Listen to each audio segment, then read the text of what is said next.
बिस्मिल्लाहिर्रहमानिर्रहीम। आज हम फिज़िक्स की एक फील्ड न्यूक्लियर फिज़िक्स को स्टार्ट करेंगे पढ़ना। बेसिकली हम इसको इसकी डेफिनेशन से स्टार्ट करते हैं। बेसिकली न्यूक्लियर फिज़िक्स हमारे पास एक ब्रांच है फिज़िक्स की, जिसमें हम एटम के न्यूक्लियस के बारे में और उसकी इंटरेक्शंस के बारे में स्टडी करते हैं। तो अब हम इसको स्टार्ट करते हैं।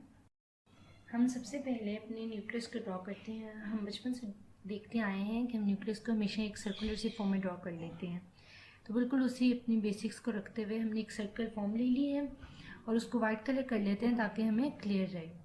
तो इसके बाद हम इसकी आउटर शेल्स को ड्रॉ करेंगे जो कि हमारे पास इलेक्ट्रॉन्स को शो करेगी। न्यूक्लियस में हमारे पास प्रोटॉन और न्यूट्रॉन होते हैं और जो हमारे पास आउटर शेल होता है वो हमारे पास इलेक्ट्रॉन्स होते हैं जो कि न्यूक्लियस के गिर्द रोटेट कर रहे होते हैं। अब हम इसका थोड़ा डिस्कस कर लेते हैं इनके चार्जेस के बारे में। हमने देखा इलेक्ट्रॉन आउटर शेल में है, प्रोटॉन है और न्यूट्रॉन है। प्रोटॉन पे बेसिकली हमारे पास पॉजिटिव चार्ज होता है और जो हमारा न्यूट्रॉन होता है उस पर हमारे पास कोई भी चार्ज एग्जिस्ट नहीं कर रहा होता। अब हमारे पास इसके बाद इलेक्ट्रॉन है। इलेक्ट्रॉन जो आउटर मोस्ट शेल में है उसके ऊपर हमारे पास नेगेटिव चार्ज होता है। अब हमारे पास न्यूक्लियस के इनसाइड में प्रोटॉन और न्यूट्रॉन है। प्रोटॉन का पॉजिटिव चार्ज और न्यूट्रॉन का कोई चार्ज नहीं और आउटर मोस्ट शेल में इलेक्ट्रॉन का नेगेटिव चार्ज है। तो अब अगर हमने पूरा एक नेट चार्ज देखना हो, नेट न्यूक्लियर चार्ज क्या बनता है, तो वो हमारे पास प्लस जी बनेगा। जी हमारे पास बेसिकली एटॉमिक नंबर है जो कि आप नंबर ऑफ प्रोटॉन भी कह सकते हो, और जो ई है आपके पास वो मैग्नीट्यूड होगा इलेक्ट्रॉनिक चार्ज का। मैग्नीट्यूड ऑफ इलेक्ट्रॉनिक चार्ज को और एटॉमिक नंबर को जी को मल्टीप्लाई करोगे तो आपके पास नेट न्यूक्लियर चार्ज आ जाएगा। अब हम मैस को डिस्कस करते हैं। जैसे हमने चार्जेस को डिस्कस किया तो हमारे पास जो मैस ऑफ प्रोटॉन है वो इक्वल होता है 2000 टाइम्स मैस ऑफ इलेक्ट्रॉन के। यानी अगर आप 2000 टाइम्स मल्टीप्लाई करते जाओ मैस ऑफ इलेक्ट्रॉन को तो आपके पास मैस ऑफ प्रोटॉन आएगा। मैस ऑफ प्रोटॉन इतना बड़ा होता है हमारे पास इलेक्ट्रॉन की निस्बत। तो इसमें आपके पास एक ये भी क्वेश्चन आ जाता है कि अगर प्रोटॉन इतना बड़ा है और वो न्यूक्लियस के अंदर एग्जिस्ट कर सकता है तो हम इलेक्ट्रॉन को न्यूक्लियस के अंदर क्यों नहीं रख सकते। अगर हम इलेक्ट्रॉन को न्यूक्लियस के अंदर रखना चाहें तो हम क्यों नहीं रख सकते। वो इलेक्ट्रॉन न्यूक्लियस के अंदर क्यों नहीं आता, वो आउटर मोस्ट शेल में क्यों रहता है। तो इसकी जो रीजंस हैं वो बहुत ही इंपॉर्टेंट रीजंस हैं, उनको हम एक अलग वीडियो में इन डिटेल डिस्कस करेंगे। अब हम डिस्कस करते हैं कि हमारे पास एटॉमिक नंबर क्या होता है। एटॉमिक नंबर जो बेसिकली लिखा जाता है वो हमारे पास जी से हम उसको रिप्रेजेंट करते हैं और वो नंबर ऑफ प्रोटॉन्स की इक्वल होता है जो कि न्यूक्लियस के अंदर हैं। प्रोटॉन्स जितने प्रोटॉन्स हैं वो हमारा एटॉमिक नंबर होता है और रिप्रेजेंट जी से करते हैं। इसके बाद हमारे पास एक न्यू टर्म आ जाती है एटॉमिक मैस नंबर के नाम से। एटॉमिक मैस नंबर को ए से रिप्रेजेंट करते हैं और ये हमारे पास इक्वल होता है number of protons plus number of neutrons की।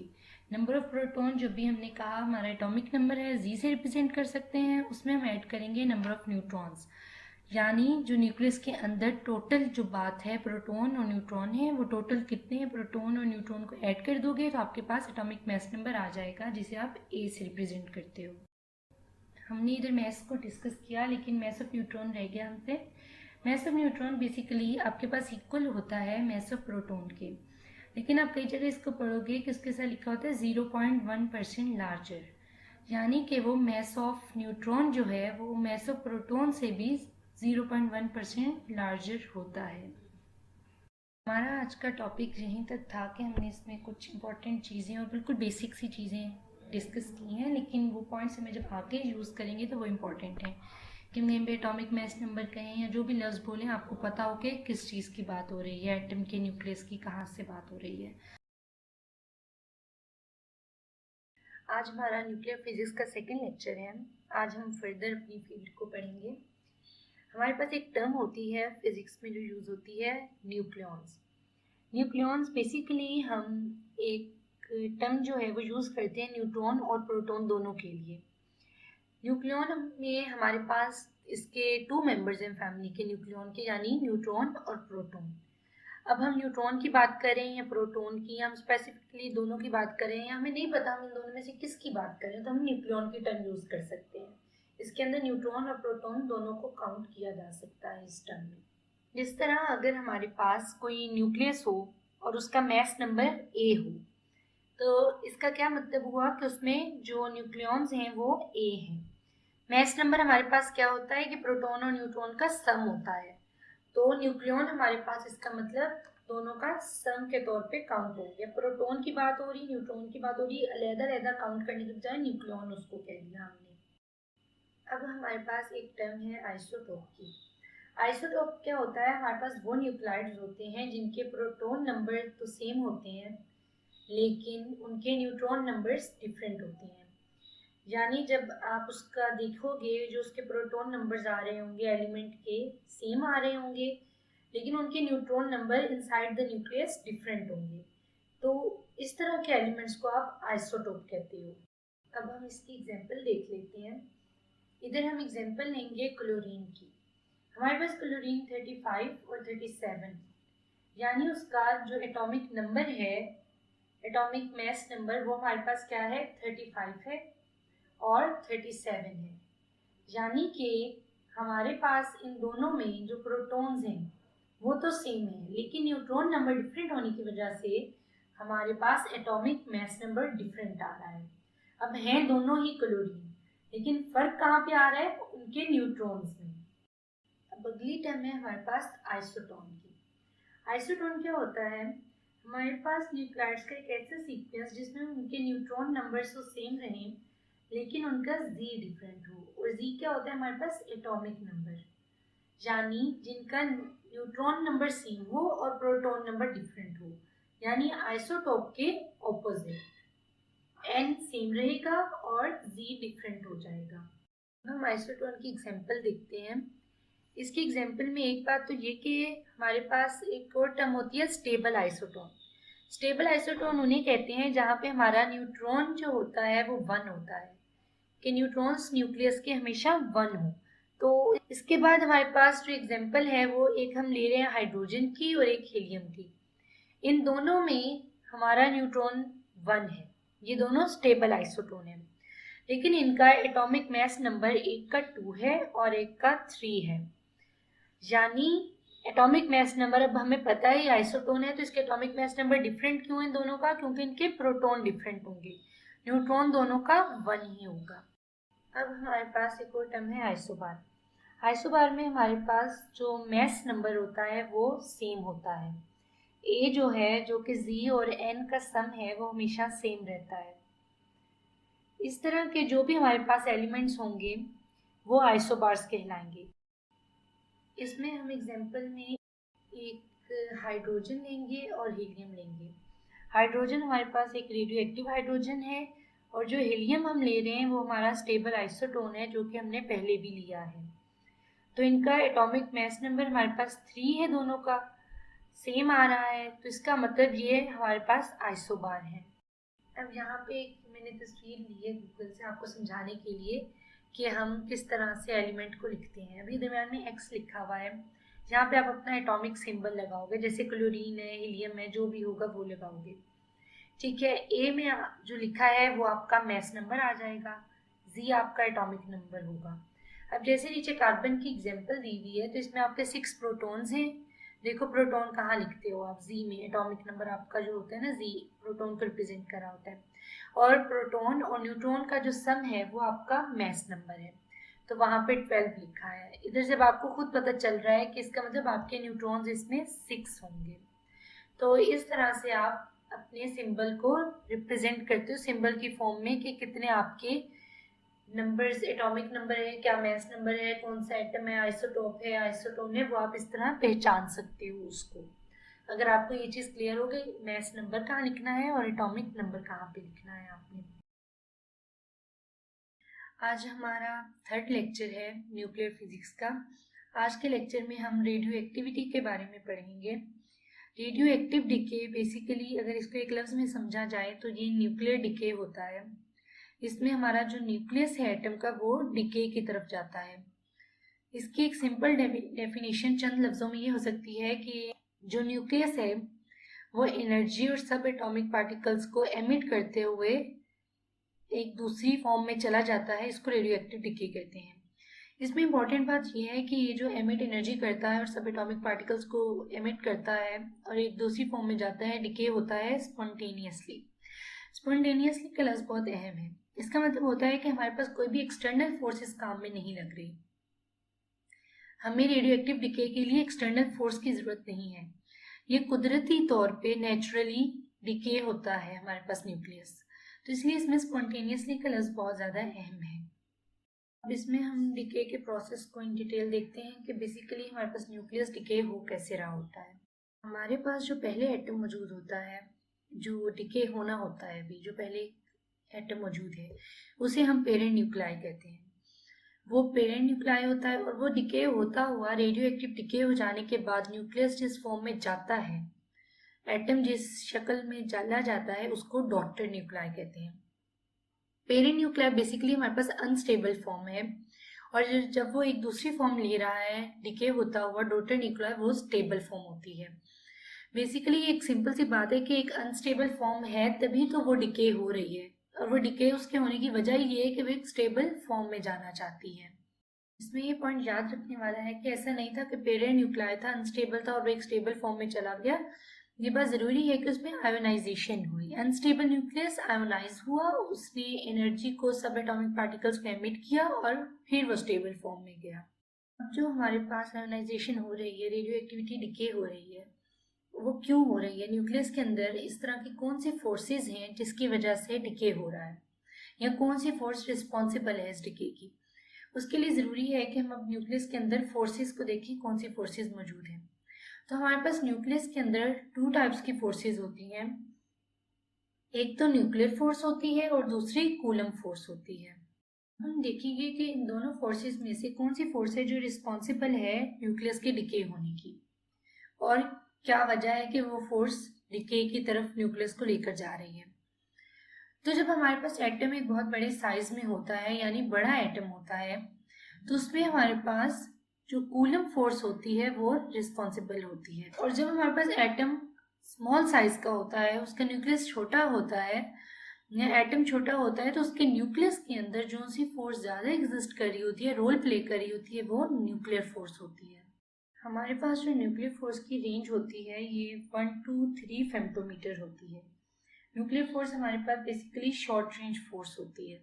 अब हम इन दोनों फोर्सेस की प्रॉपर्टीज़ को कंपेयर करके पढ़ते हैं ताकि हमें ज़्यादा अच्छे से इन फोर्सेस के बारे में समझ आ जाए।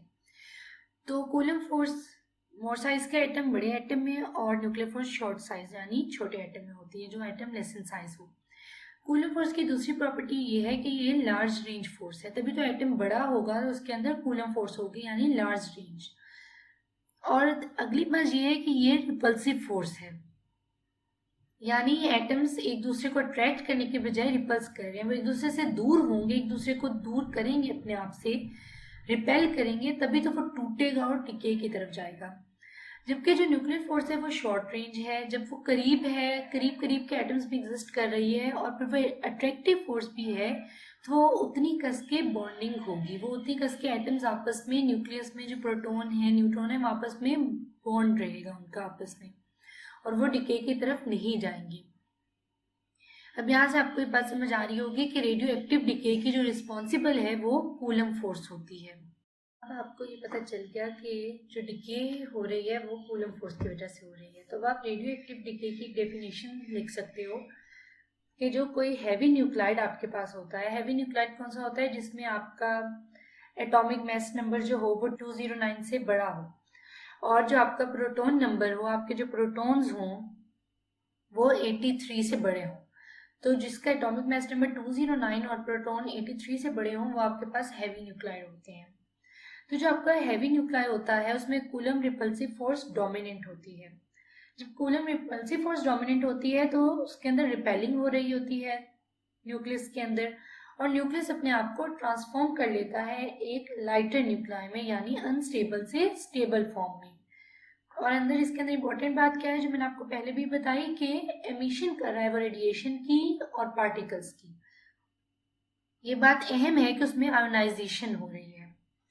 तो अब ये आपके पास एक सीधी सी और एक पूरी प्रोसेस को डिफाइन करती हुई डेफिनेशन हो गई है रेडियो एक्टिव डिके की। रेडियो एक्टिव डिके की हमारे पास 3 टाइप्स होती हैं, 3 मोड्स ऑफ रेडियो एक्टिव हैं, that is alpha decay, beta decay and gamma decay.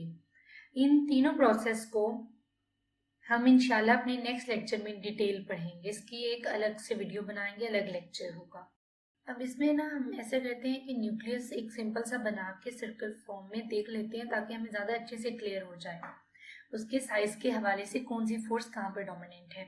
Simple nucleus में जैसे हमने पढ़ा, उसमें न्यूट्रॉन होता है, प्रोटॉन होता है। वो हमने दोनों में बनाया है, एक न्यूट्रॉन और प्रोटॉन। न्यूट्रॉन भी है और प्रोटॉन भी है। अब जो स्मॉल साइज का सर्कल होता है, स्मॉल साइज न्यूक्लियस है हमारे पास, उसमें हमारे पास न्यूक्लियर फोर्स डोमिनेंट है।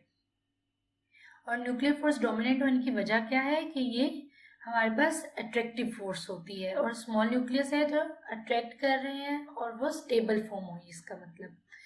और जो हमारे पास बड़ा न्यूक्लियस होता है उसमें कूलम फोर्स डोमिनेंट होती है। और कूलम फोर्स क्या है? रिपल्सिव फोर्स है। इसका मतलब कि ये हमारे पास एक अनस्टेबल न्यूक्लियस है, क्योंकि वो उसके जो एटम्स हैं अंदर, उसके न्यूट्रॉन है, प्रोटॉन है, उनके आपस में अट्रैक्शन ही नहीं है। वो एक दूसरे को रिपेल कर रहे हैं, वो टूटना चाह रहे हैं, डिके होना चाह रहे हैं, तो वो अनस्टेबल न्यूक्लियस हुआ हमारे पास। यहाँ पे पीछे हमने प्रॉपर्टीज पढ़ी हैं, वो आप देखिए, वहाँ पे एक पॉइंट मिस हुआ है कि जो हमारे पास कूलम फोर्स होती है ना, वो हमारे पास वीक फोर्स होती है, जबकि जो न्यूक्लियर फोर्स है ये स्ट्रॉन्ग फोर्सेस होती हैं। तभी ये जो हमारे पास न्यूक्लियस होता है उसमें इतनी स्ट्रॉन्ग फोर्सेस होती हैं कि वो डिके नहीं हो सकता, जबकि वीक फोर्सेस वाला जो बड़ा एटम होता है वो हमारे पास डिके हो जाता है। तो यहाँ तक था हमारा आज का लेक्चर। आज हमारा 4th लेक्चर है न्यूक्लियर फिजिक्स का, और आज के लेक्चर में हम टाइप्स ऑफ रेडियो एक्टिविटी के बारे में पढ़ेंगे। इसके बारे में हमने लास्ट लेक्चर में थोड़ा सा देखा कि हमारे पास 3 टाइप्स होती हैं रेडियो एक्टिविटी की, अल्फा डिके, बीटा डिके और गैमा डिके। हम अपने लेक्चर को अल्फा डिके से आज स्टार्ट करेंगे। अल्फा डिके में हमारे पास एक अनस्टेबल एटॉमिक न्यूक्लाई होता है, जो कि इधर हमने x से रिप्रेजेंट हम कर रहे हैं। उसका एटॉमिक मास नंबर a और नंबर ऑफ प्रोटॉन z। ये हमारे पास डिके जब होगा तो ये कन्वर्ट होगा हमारे पास एक न्यू एलिमेंट में, यानी ये एक पेरेंट न्यूक्लाई है, आयोनाइजेशन होगी और ये कन्वर्ट होगा एक न्यू एलिमेंट में, डॉटर न्यूक्लाई में, जिसे हम Z से रिप्रेजेंट कर रहे हैं। और आयोनाइजेशन में उसकी डिकेइंग में क्या हो रहा है कि उसका जो एटॉमिक मास नंबर है वो हमारे पास -4 हो रहा है और नंबर ऑफ प्रोटॉन्स -2 हो रहे हैं। तो अब ये जो डिके होकर जा रहा है, मतलब उसके एटॉमिक मास नंबर में से 4 निकल रहा है और नंबर ऑफ प्रोटॉन्स में से 2 निकल रहा है, तो वो हमारे पास कन्वर्ट हो रहा है एक अल्फा पार्टिकल में। एक अल्फा पार्टिकल इस रेडियो एक्टिविटी के प्रोसेस में आयोनाइजेशन जब हो रही है, वो एमिट हो रहा है, तो वो एक अल्फा पार्टिकल है, जो कि हीलियम जिसको हम कहेंगे, वो हीलियम का एलिमेंट है। क्योंकि जो -4 हुआ वो हमारे पास हीलियम का 4 एटॉमिक मास नंबर आ गया, और जो हमारे पास प्रोटॉन्स -2 हुए वो हमारे हीलियम के 2 प्रोटॉन्स आ गए। अब इसकी एक एग्जांपल हम देखते हैं। हमारे पास यूरेनियम है जिसका एटॉमिक मास नंबर 238 है और उसका number of protons atomic number 92 है। वो हमारे पास कन्वर्ट हो रहा है थोरियम में, जिसका हमारे पास एटॉमिक मास नंबर 234 होता है और उसका हमारे पास नंबर ऑफ प्रोटॉन्स 90 होते हैं। तो अब देखिए 238 में से -4 हुए, 234 आ गया हमारे पास, एटॉमिक मास नंबर चेंज हुआ। इसी तरह नंबर ऑफ प्रोटॉन यूरेनियम के 92 थे, उधर से -2 हुआ तो हमारे पास थोरियम के 90 आ गए। अब 4 हमारे पास एटॉमिक मास नंबर्स और 2 नंबर ऑफ प्रोटॉन का, वो किस में कन्वर्ट हुआ है? डिके होके अल्फा पार्टिकल जो एमिट हो रहे हैं, वो हमारे पास हीलियम का पार्टिकल बन गया। तो इस तरह से आपकी ये इक्वेशन बन जाएगी पूरी कि यूरेनियम 238 92 कन्वर्ट हो रहा है थोरियम 234 90 में, डिके होता हुआ, और उसमें आपके पास हीलियम का पार्टिकल, हीलियम का एलिमेंट वो एमिट हुआ है। और ये आपके पास आपकी अल्फा डिके की सेटिस्फाई इक्वेशन बन जाएगी, जो कि सारे लॉज ऑफ फिजिक्स को सेटिस्फाई कर रही है। अब हमारे पास बीटा डिके है। बीटा डिके को भी उसी तरह हम रिप्रेजेंट कर रहे हैं एक्स से, पेरेंट न्यूक्लाई, और वो कन्वर्ट हो रहा है डॉटर न्यूक्लाई में, जिसे वाई से रिप्रेजेंट किया। इसमें आपके पास एटॉमिक मास नंबर सेम रहेगा, लेकिन नंबर ऑफ प्रोटॉन +1 हो जाएंगे। ये आपके पास बीटा माइनस डिके होता है जिसमें आपके नंबर ऑफ प्रोटॉन इंक्रीज कर रहे होते हैं, लेकिन आपका एटॉमिक मास नंबर सेम रहता है। और इसमें आपके पास इलेक्ट्रॉन साथ एमिट होगा और एंटी न्यूट्रिनो एमिट होगा। एंटी न्यूट्रिनो का ये सिंबल है, ये आप देख रहे हैं। ये एंटी न्यूट्रिनो बीटा डिके में बहुत इंपॉर्टेंट रोल प्ले करता है, क्योंकि अगर हम इसमें सिर्फ इलेक्ट्रॉन तक बात रखते तो वो हमारे पास इक्वेशन को या हमारे पॉइंट्स को सेटिस्फाई नहीं करता। इसमें न्यूट्रिनो या एंटी न्यूट्रिनो इसीलिए है, इसके आगे हम एक टॉपिक पढ़ेंगे जिसमें हम इन डिटेल डिस्कस करेंगे कि इनका क्या रोल है और ये बीटा डिके में क्यों इंक्लूड किए गए हैं। जबकि हमारे पास जो लॉज ऑफ फिजिक्स हैं सारे, वो इक्वेशन अगर इलेक्ट्रॉन तक रखी जाए तो सेटिस्फाई नहीं होती, इसलिए एंटी न्यूट्रिनो या न्यूट्रिनो ऐड किए गए। ये कहाँ से आए, कैसे आए, वो अलग से एक टॉपिक है, वो हम इन डिटेल पढ़ेंगे। अब आप इसमें ये देखें कि आपके पास अब ये बीटा माइनस डिके है, तो इसमें आपके पास जो न्यूट्रॉन होता है वो प्रोटॉन में कन्वर्ट हो रहा है। कि आपका एटॉमिक मास नंबर ए तो सेम है, लेकिन आपका प्रोटॉन नंबर +1 हुआ। एटॉमिक मास नंबर आपके पास सम होता है प्रोटॉन और न्यूट्रॉन का। इसका मतलब आपका एक न्यूट्रॉन कम हुआ है और वो प्रोटॉन में कन्वर्ट हुआ, जो कि प्रोटॉन इंक्रीज कर गया, +1 हो गया नंबर, और एटॉमिक मास नंबर सेम रहा। इसमें आपके पास इलेक्ट्रॉन एमिट हुआ और साथ एक एंटी न्यूट्रिनो एमिट हुआ है। अब इसमें एक इम्पॉर्टेंट पॉइंट ये है कि इलेक्ट्रॉन तो न्यूक्लियस के अंदर प्रेजेंट ही नहीं होता, फिर वो कन्वर्ट किस तरह से हुआ है, एमिट किस तरह से हो रहा है इसमें। तो इसमें ड्यूरिंग द प्रोसेस जब आपका न्यूक्लियस डिके की तरफ जा रहा होता है तो आपके इसमें इलेक्ट्रॉन या पॉजिट्रॉन जो E+ होता है, वो हम बीटा पॉजिटिव डिके में देखेंगे अभी इसी लेक्चर में, वो खुद ब खुद स्पॉन्टेनियसली कुदरती तौर पे जो इसमें प्रोड्यूस हो जाते हैं, ये प्रोसेस डिके को उसको क्रिएट करता है और फिर एमिट करता है, और साथ आपके न्यूट्रिनो या एंटी न्यूट्रिनो एमिट हो जाता है। तो ये आपका बीटा का प्रोसेस होता है। इसमें आपकी बीटा रे एमिट हो रही है, जो कि इलेक्ट्रॉन प्लस एंटी न्यूट्रिनो से या न्यूट्रिनो से बन रही होती है। अब इसमें हम बीटा डिके की एग्जांपल देखेंगे। हमारे पास कार्बन है जिसका एटॉमिक मास नंबर 14 है और उसका प्रोटॉन्स जो उसके अंदर हैं वो 6 हैं, और ये आपके पास कन्वर्ट हो रहा है नाइट्रोजन में, ये कन्वर्ट हो रहा है जिसका हमारे पास एटॉमिक मास नंबर 14 है और जो प्रोटॉन्स हैं वो 7 हैं। तो अब आप देखो कि हमारे पास एटॉमिक मास नंबर सेम रहा, लेकिन एक प्रोटॉन ऐड हुआ है, +1 हुआ है। तो इसका मतलब एक न्यूट्रॉन था जो कि प्रोटॉन में कन्वर्ट हो गया, और साथ हमारे पास इलेक्ट्रॉन और एंटी न्यूट्रिनो एमिट हुए हैं। इसके बाद हम इसकी एक और एग्जांपल देखते हैं जो कि है बोरोन की। बोरोन का एटॉमिक मास नंबर 12 है और उसमें प्रोटॉन 6 होते हैं। प्रोटॉन +1 हुआ, 7 हो गए और एटॉमिक मास नंबर सेम रहा, यानी एक न्यूट्रॉन प्रोटॉन में कन्वर्ट हुआ और इलेक्ट्रॉन और एंटी न्यूट्रिनो एमिट हो गए। ये आपका बीटा माइनस डिके होता है। इसमें आप देखो फर्स्ट इक्वेशन में कार्बन का एटॉमिक मास नंबर 14 है और सेकंड इक्वेशन में जो डॉटर न्यूक्लाई है उसमें 12 है। तो ये किस तरह से डिफरेंट है कार्बन हमारे पास, इसके लिए आप सेकंड लेक्चर रेडियो एक्टिविटी का देखो, उसमें इन डिटेल ये वाला टॉपिक पढ़ाया गया कि किस तरह एटॉमिक मास नंबर डिफरेंट हो सकते हैं एक ही एलिमेंट। बीटा पॉजिटिव डिके अब हम देखेंगे। इसमें हमारे पास क्या है कि जो हमारा पेरेंट न्यूक्लाई है जब वो डॉटर न्यूक्लाई में कन्वर्ट होता है तो हमारे पास प्रोटॉन -1 हो जाता है, और इसमें हमारे पास इलेक्ट्रॉन की जगह एक पॉजिट्रॉन एमिट होता है यानी E+ और न्यूट्रिनो एमिट होगा। अब देखो इसमें हमारे पास एटॉमिक मास नंबर तो सेम रह रहा है लेकिन प्रोटॉन -1 हो रहा है, तो इसका मतलब बीटा पॉजिटिव में प्रोटॉन कन्वर्ट हो जाता है न्यूट्रॉन में, यानी बीटा माइनस के ऑपोजिट है ये इसके आपके पास इक्वेशन बनेगी कि पेरेंट न्यूक्लाई डॉटर न्यूक्लाई में क्या एक प्रोटॉन कम हो गया और हमारे पास न्यूट्रिनो और पॉजिट्रॉन आ जाएगा। अब इसमें हम एग्जांपल देखते हैं सोडियम की, जिसका एटॉमिक मास नंबर 22 है और उसके प्रोटॉन 11 है, और जब वो डिके हुआ तो डॉटर न्यूक्लाई बना एक new element neon, atomic mass number 22 और उसमें जो प्रोटॉन है वो हमारे पास 10 है, और साथ हमारे पास उसमें पॉजिट्रॉन और न्यूट्रिनो एमिट हो रहे हैं। हमारे पास प्रोटॉन न्यूट्रॉन में कन्वर्ट हुआ है, एक प्रोटॉन कम हो गया और एटॉमिक मास नंबर सेम रहा। यह आपका बीटा पॉजिटिव डिके होता है। अब नेक्स्ट हमारे पास गैमा डिके है।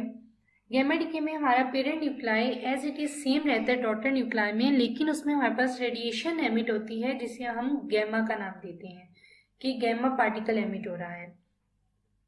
ये हमारे पास सेम किस तरह है और फिर ये डिके क्या हो रहा है इसके अंदर, ये देखने वाला पॉइंट है कि जो न्यूक्लियस हमारे पास होता है वो एक हायर एनर्जी लेवल से लोअर एनर्जी लेवल की तरफ ड्रॉप करता है, यानी हायर एनर्जी लेवल से लोअर एनर्जी लेवल की तरफ गया, और उस दौरान उसमें क्या होता है कि हमारे पास हाई एनर्जी फोटॉन्स एमिट हो रहे होते हैं, जिससे हम इधर गैमा का नाम दे रहे हैं कि हमारे पास गैमा पार्टिकल एमिट हुए हैं।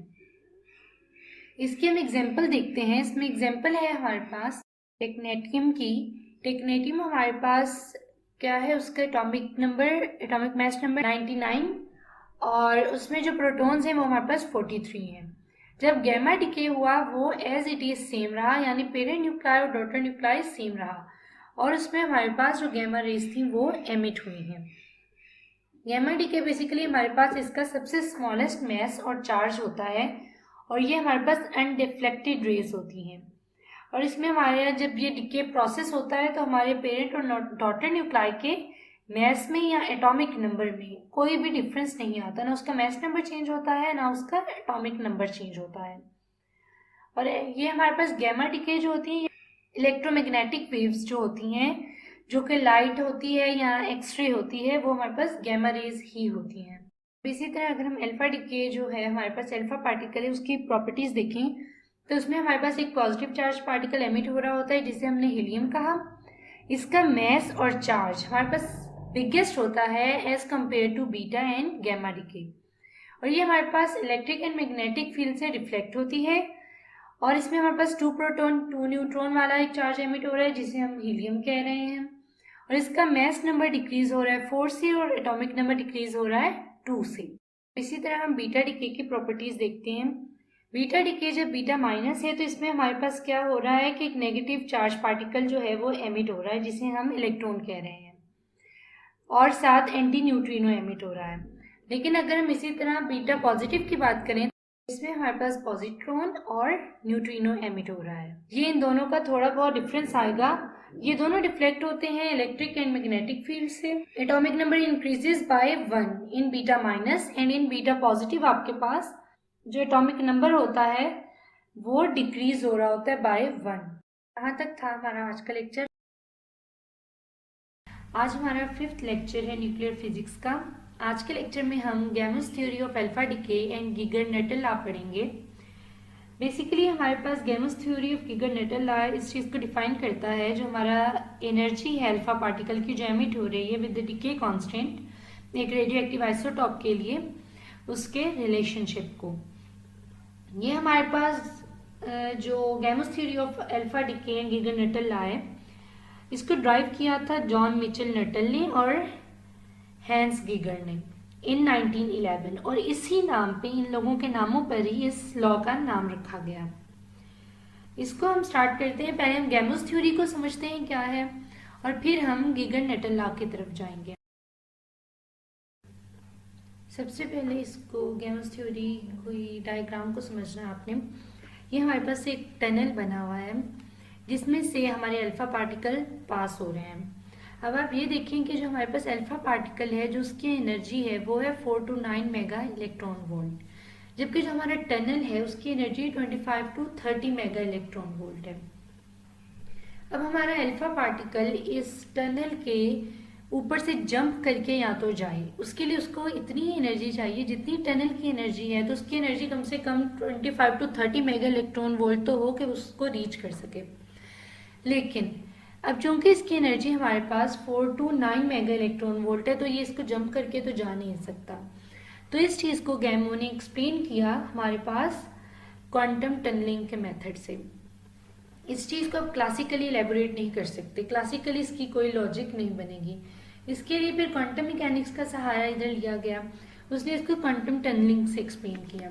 अब इधर इंपॉर्टेंट पॉइंट ये है कि आप इस चीज़ को समझो क्वांटम टनलिंग क्या होता है।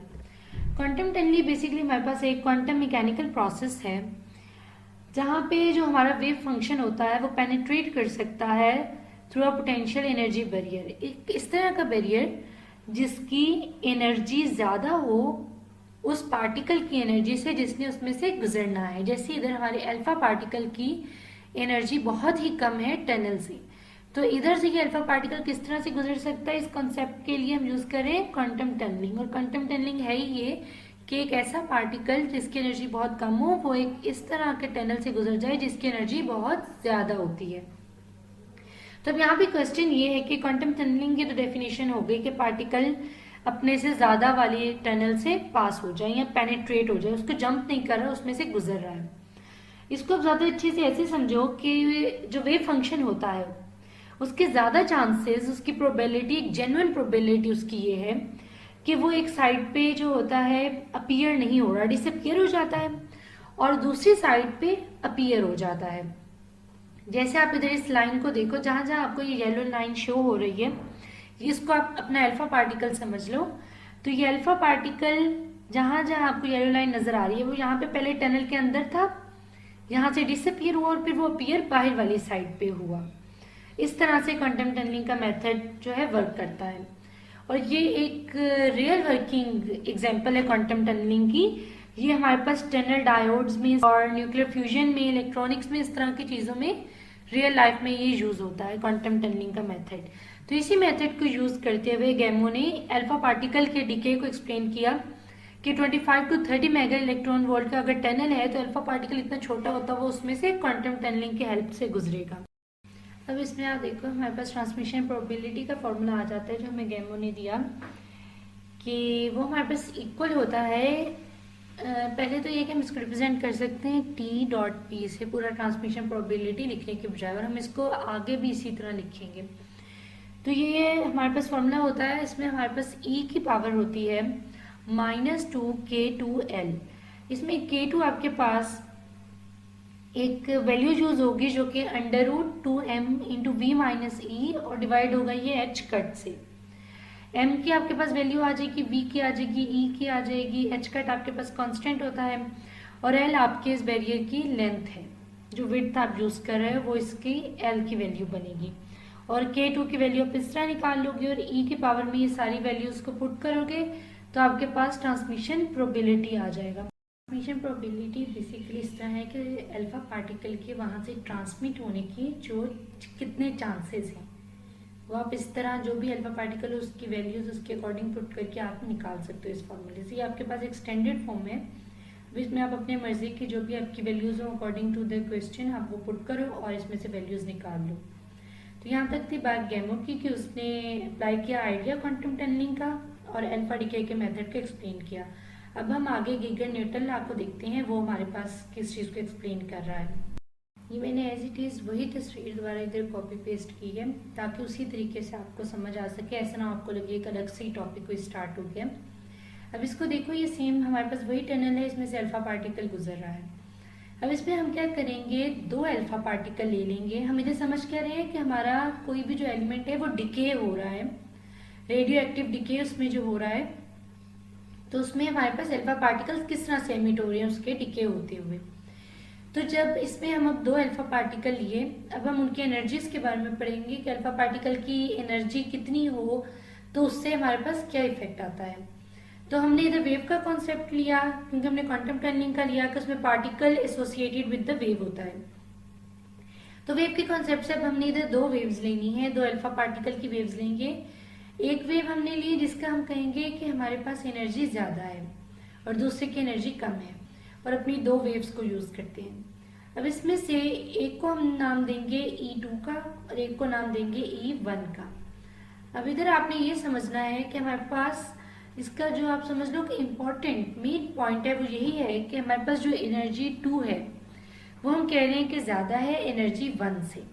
फिर इसको हम मजीद एक्सप्लेन करते हैं कि इसका क्या रिलेशनशिप है, एनर्जीज के इफेक्ट होने से हमारे अल्फा पार्टिकल के एमिट होने का टनल पे क्या इफेक्ट आ रहा है, कि वो कितना टाइम लेगा वहां से एमिट होने में या किस तरह से एमिट होगा, उसका एनर्जी से क्या रिलेशनशिप है। ये हमारे पास लेंथ है जो हमारे टनल की लेंथ है। अब हमने ये भी तो समझना है कि इसको इंक्रीज करने से हमारे पास क्या इफेक्ट आ रहा है, एनर्जीज पे क्या इफेक्ट आ रहा है, उसकी ट्रांसमिशन प्रोबेबिलिटी किस तरह से इफेक्ट हो रही है, उसकी हाफ लाइफ पे क्या इफेक्ट आ रहा है। तो इधर से हम ये एक्स्ट्रा चीजें डिलीट कर देते हैं जो हम लिख चुके हैं। अल्फा की वैल्यू अभी आपको पता है कि अल्फा पार्टिकल यहाँ से गुजर है, उसकी क्या वैल्यूज है। इसी तरह आपको उसका भी पता है टनल की हमारे पास क्या वोल्टिक एनर्जी है, 25 to 30 मेगा इलेक्ट्रॉन वोल्ट। और अपने मेन पॉइंट को हम यहाँ लिख लेते हैं। अब हम यहाँ पे अपनी लेंथ को इंक्रीज करते हैं, हम जो हमारे टनल की लेंथ है, और देखते हैं कि उसका एनर्जी पे क्या इफेक्ट आ रहा है। यहाँ पे हमने अब कंपैरिजन देखना है टू अल्फा पार्टिकल्स का, जिसकी एक की एनर्जी E2 है और वो ग्रेटर है एनर्जी E1 से। ये हमारी लाइन है जो कि लेंथ L है हमारे टनल की। अब हम इन दोनों का रिलेशनशिप पहले देखेंगे। बेसिकली गीगर नेटल हमारे पास यही है कि हम दो अल्फा पार्टिकल्स जिनकी एनर्जी डिफरेंट है उनको कंपेयर करके उनका इफेक्ट देख रहे हैं। अब इधर हमारे पास ये पॉइंट है कि जो हमने अपने टनल की लेंथ को इंक्रीज किया, आप उसको लेंथ कहो या विड्थ, जो भी उसको नाम देना चाहो।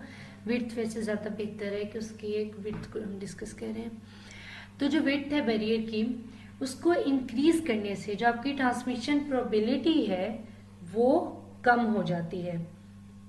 वो किस तरह से कम हो रही है, आप इधर तस्वीर में देखो, टनल है उसकी अगर विड्थ ज्यादा होगी तो ऑफ कोर्स एक पार्टिकल उसमें से गुजरने के उसके चांसेस उतने कम होते जाएंगे, उसके ट्रांसमिट होने की प्रोबेबिलिटी कम हो रही है कि जितना ज्यादा उसकी विड्थ है उसमें से पार्टिकल उतनी देर लगाएगा, उतनी देर से गुजरेगा या उसके अंदर ही रह जाएगा, उसकी ट्रांसमिशन प्रोबेबिलिटी कम हुई। ये हमारा सेकेंड पॉइंट है। फर्स्ट पॉइंट हमारा ये था कि जो हमारी एनर्जी है, एनर्जी 2, दूसरे अल्फा पार्टिकल की एनर्जी वो पहले अल्फा पार्टिकल की एनर्जी से ज्यादा है, वो हमारा फर्स्ट पॉइंट है और ये हमारा सेकेंड पॉइंट हो गया। अब इसके बाद हम अपना थर्ड पॉइंट देखते हैं। थर्ड पॉइंट हमारा ये है कि जब हमारी काइनेटिक एनर्जी जितनी ज्यादा होगी उतनी ट्रांसमिशन प्रोबेबिलिटी ज्यादा होगी, कि जिस पार्टिकल के पास जितनी ज्यादा एनर्जी होगी वो उतने अच्छे तरीके से वहां से पेनिट्रेट कर सकता है बैरियर में से। एनर्जी ट्रांसमिशन प्रोबेबिलिटी के साथ डायरेक्ट रिलेशन में है कि अगर काइनेटिक एनर्जी ज्यादा है तो आपकी ट्रांसमिशन प्रोबेबिलिटी भी ज्यादा होगी। सिमिलरली एक अल्फा पार्टिकल जिसकी एनर्जी कम है तो उसके ट्रांसमिट होने की प्रोबेबिलिटी भी कम होगी। अब देखो टनल की निस्बत तो दोनों ही अल्फा पार्टिकल्स की एनर्जी बहुत कम है, लेकिन इधर हम दो अल्फा पार्टिकल को कंपेयर कर रहे हैं, तो जिसकी एनर्जी ज्यादा है उसकी ट्रांसमिशन प्रोबेबिलिटी ज्यादा है और उसकी निस्बत, उस अल्फा पार्टिकल की निस्बत दूसरा अल्फा पार्टिकल जिसकी एनर्जी कम है तो उसकी ट्रांसमिशन प्रोबेबिलिटी भी कम होगी। अपनी इस बात को अब हम इक्वेशन की फॉर्म में लिखते हैं कि ट्रांसमिशन प्रोबेबिलिटी E2 की, जो कि सेकेंड अल्फा पार्टिकल की एनर्जी है जो कि ज्यादा है, ट्रांसमिशन प्रोबेबिलिटी E2 की ज्यादा है ट्रांसमिशन प्रोबेबिलिटी से E1 के। ये सिंपल आप इक्वेशन की फॉर्म में अपनी इस सारी बात को लिख सकते हो इस तरह से। जो फोर्थ पॉइंट है वो रिलेटेड है पार्टिकल के, एलिमेंट के हाफ लाइफ से, अल्फा पार्टिकल के। तो हाफ लाइफ क्या होता है, पहले आप इस चीज को समझो कि हाफ लाइफ वो टाइम है जितना कोई भी क्वांटिटी है जो उसकी इनिशियल वैल्यू है वो फुल है, अगर 100 है तो उसको 50 होने में, यानी उसके हाफ होने में जितना टाइम लगेगा वो उसकी हाफ लाइफ होती है। तो अब जो पार्टिकल जिसकी एनर्जी ज्यादा है तो उसकी हाफ लाइफ क्या होगी और जो कम है उसकी हाफ लाइफ, दोनों को कंपेयर कर रहे हैं लाइफ में हमारे पास किस तरह से इफेक्ट आता है एनर्जी ज्यादा या कम होने से। हाफ लाइफ को कैपिटल T से रिप्रेजेंट किया जाता है और इसके साथ 1/2 यानी हाफ का सिंबल बनाया जाता है। T 1/2 ये हमारे पास हाफ लाइफ को शो कर रहा होता है। अब आप इसको ध्यान से फोर्थ पॉइंट को समझो कि हाफ लाइफ का कैसे रिलेशन बन रहा है। अब वो पार्टिकल जिसकी एनर्जी ज्यादा है, ठीक है, जिसकी एनर्जी ज्यादा थी, उसकी ट्रांसमिशन प्रोबेबिलिटी भी ज्यादा थी, इसका मतलब कि उसकी हाफ लाइफ कम होगी। इसी तरह वो पार्टिकल जिसकी ट्रांसमिशन प्रोबेबिलिटी कम है उसकी एनर्जी भी कम है, इसलिए उसकी ट्रांसमिशन प्रोबेबिलिटी कम हुई, तो वो गुजरने में, टनल में से बाहर जाने में ज्यादा टाइम लेगा, तो उसकी हाफ लाइफ ज्यादा होगी। अब देखो हम इसको इक्वेशन की फॉर्म में इस तरह से लिख सकते हैं कि half life of energy 2 is less than half life of energy 1, कि जिसकी एनर्जी ज्यादा उसकी हाफ लाइफ कम और जिसकी एनर्जी कम उसकी हाफ लाइफ ज्यादा। अब जो हमने सारा डिस्कस किया वहां से एक इम्पॉर्टेंट कॉन्सेप्ट हमारे पास ये आया कि न्यूक्लियर के डिके होने के जो रिएक्शंस हैं, प्रोसेस हैं, उनमें जिनकी हाफ लाइफ हमारे पास ज्यादा हो उनकी काइनेटिक एनर्जी हमारे पास कम होती है। यानी कि अगर न्यूक्लियस हमारे पास बहुत स्लो डिके की तरफ जा रहा है, यानी उसकी हाफ लाइफ बहुत ज़्यादा है और वो स्लोली डिके हो रहा है, तो इसका मतलब उसकी काइनेटिक एनर्जी कम है। और इसी तरह अगर न्यूक्लियस डिके होने में बहुत ज़्यादा टाइम ले तो हाफ लाइफ कम होगी और काइनेटिक एनर्जी ज़्यादा होगी। अब देखो हमारे पास जो शॉर्ट लिव्ड अल्फा पार्टिकल्स हैं, यानी वो अल्फा पार्टिकल्स जिनकी हाफ लाइफ कम है, तो उनकी काइनेटिक एनर्जी ज़्यादा होगी। और वो अल्फा पार्टिकल्स जो ज़्यादा देर स्टे कर रहे हैं, जिनकी हाफ लाइफ बहुत ज़्यादा है, उनकी काइनेटिक एनर्जी कम होगी। अब इस सारे कॉन्सेप्ट को जो अल्फा पार्टिकल के डिके का है एनर्जीज के हिसाब से, इसको एक्सपेरिमेंटली गिगर नटल ने प्रूव किया। इसको बेसिकली जिस फॉर्मूले को हम गिगर नटल लॉ कह रहे हैं वो होता है log 10। उसके साथ आपके पास हाफ लाइफ मल्टीप्लाई होगी, जो भी आपका एलिमेंट है उसकी जो हाफ लाइफ होगी log 10 से आप उसको मल्टीप्लाई करोगे और वो इक्वल होता है ZA1। उसके साथ आप डिवाइड आपके पास हो रहा होता है √E जो आपकी एनर्जी है प्लस A2। अब जब हमने इसका फॉर्मूला देखा और इसका हम एक्सपेरिमेंटली प्रूव कर सकते हैं, तो आप इसका ग्राफ भी ड्रॉ कर सकते हो। उसके लिए आपको log 10 के साथ अपना हाफ लाइफ को मल्टीप्लाई करना है, जो भी आपके रेडियो एक्टिव आइसोटॉप की हाफ लाइफ होगी, और अपने एक्स एक्सिस पे आपको Z को डिवाइड करना है एनर्जी के अंडर से। उसके बाद आप इसके दरमियान इजीली ग्राफ ड्रॉ कर सकते हो एक्स और वाई एक्सिस पे। आमतौर पे इसमें आपके पास जो भी आपके ग्राफ बन रहा होगा वो यूनिफॉर्म एक लाइन के तौर पे शो होगा 45 डिग्री के एंगल पे। भी आपके पास जब वैल्यूज़ होंगी आप वो पुट करोगे और उसके अकॉर्डिंग आप ग्राफ को ड्रॉ करोगे। तो बताने का मकसद ये है कि वो इसी तरह ड्रॉ होगा जिस तरह एक यूनिफॉर्म लाइन ड्रॉ होती है। जैसे आपको यूनिफॉर्म वेलोसिटी आपके पास शो हो रही होती है डिस्प्लेसमेंट और टाइम की, उस तरह से ये ग्राफ शो हो रहा होगा। जो हमारा पूरा टॉपिक है इसको हम एक जुमले में अगर समअप करें तो वो यही बनता है कि जो हमारे पास शॉर्ट लिव्ड आइसोटॉप्स होते हैं वो ज़्यादा एनर्जेटिक अल्फा पार्टिकल्स को एमिट करते हैं, और जो लॉन्ग लिव्ड आइसोटॉप्स होते हैं वो लेस एनर्जेटिक अल्फा पार्टिकल्स को एमिट करते हैं। तो ये था हमारा आज का lecture, Gamow's theory of alpha decay and Geiger Nuttall law.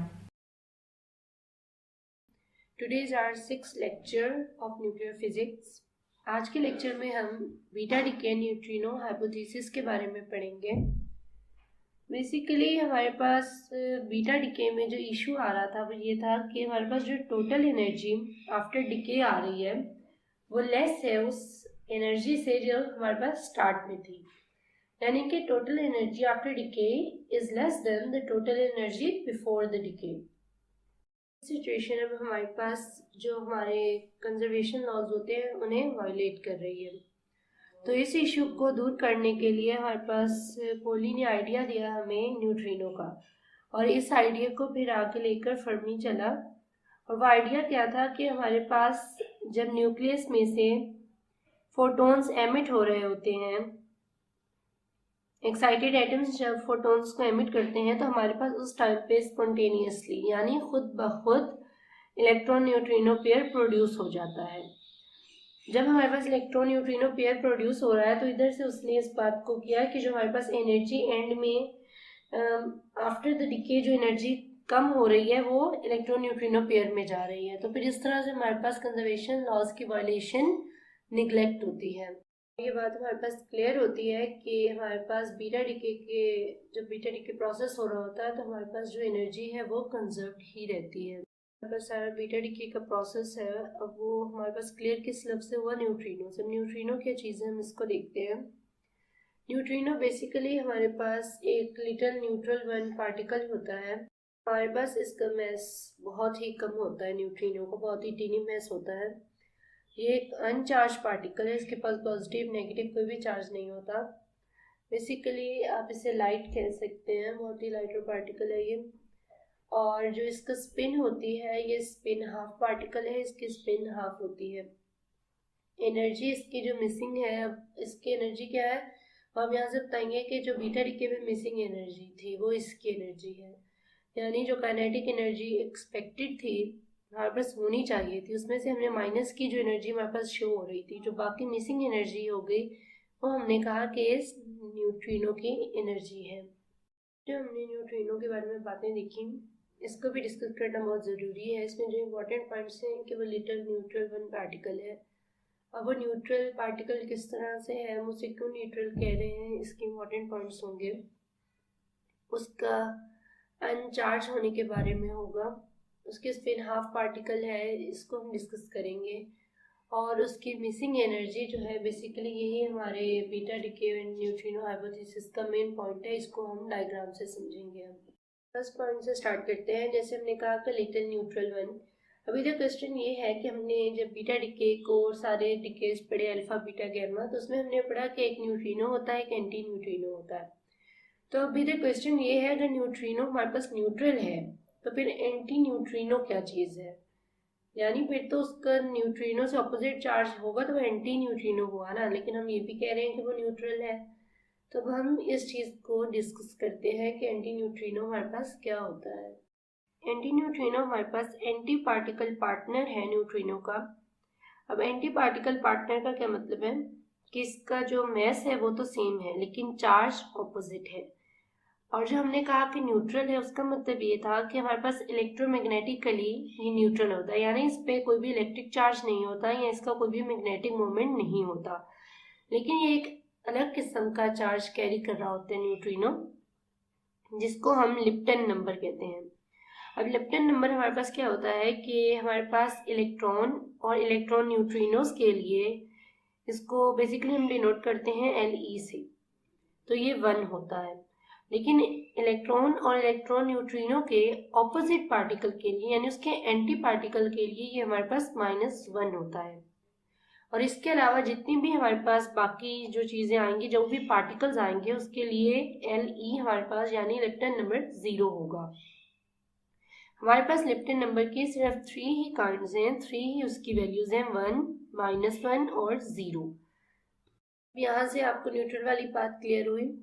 अब हम अपने 6 पॉइंट समझते हैं कि मिसिंग एनर्जी जो है इसमें kinetic energy expected minus kinetic energy observed है। इसमें हमारे पास वायलेट हो रहा है कंजर्वेशन लॉ। अब वो किस तरह से हमने क्लियर किया मिसिंग एनर्जी को लाकर, हमने एक्स एक्सिस पे काइनेटिक एनर्जी ऑफ इलेक्ट्रॉन लिया है और वाई एक्सिस पे रिलेटिव प्रोबेबिलिटी ऑफ इलेक्ट्रॉन को लिया है। अब इसमें हमारे पास जो रेड लाइन है वो बेसिकली येलो लाइन तक हमारे पास जो है वो ऑब्जर्व्ड एनर्जी है। इस येलो लाइन तक ये वाली एनर्जी इधर आती है, ऑब्जर्व्ड एनर्जी। और इस येलो लाइन से दूसरी येलो लाइन तक जो हमारे पास एनर्जी शो हो रही है वो मिसिंग एनर्जी है। ये इसको हम काइनेटिक एनर्जी एक्सपेक्टेड भी कहते हैं, या आप इसे एंड पॉइंट एनर्जी भी कह सकते हो, जो हमारे पास नहीं आ रही, काइनेटिक एनर्जी एक्सपेक्ट जो हमने की हुई थी। तो बेसिकली ये येलो लाइन से येलो लाइन के दरमियान हमारे पास मिसिंग एनर्जी है।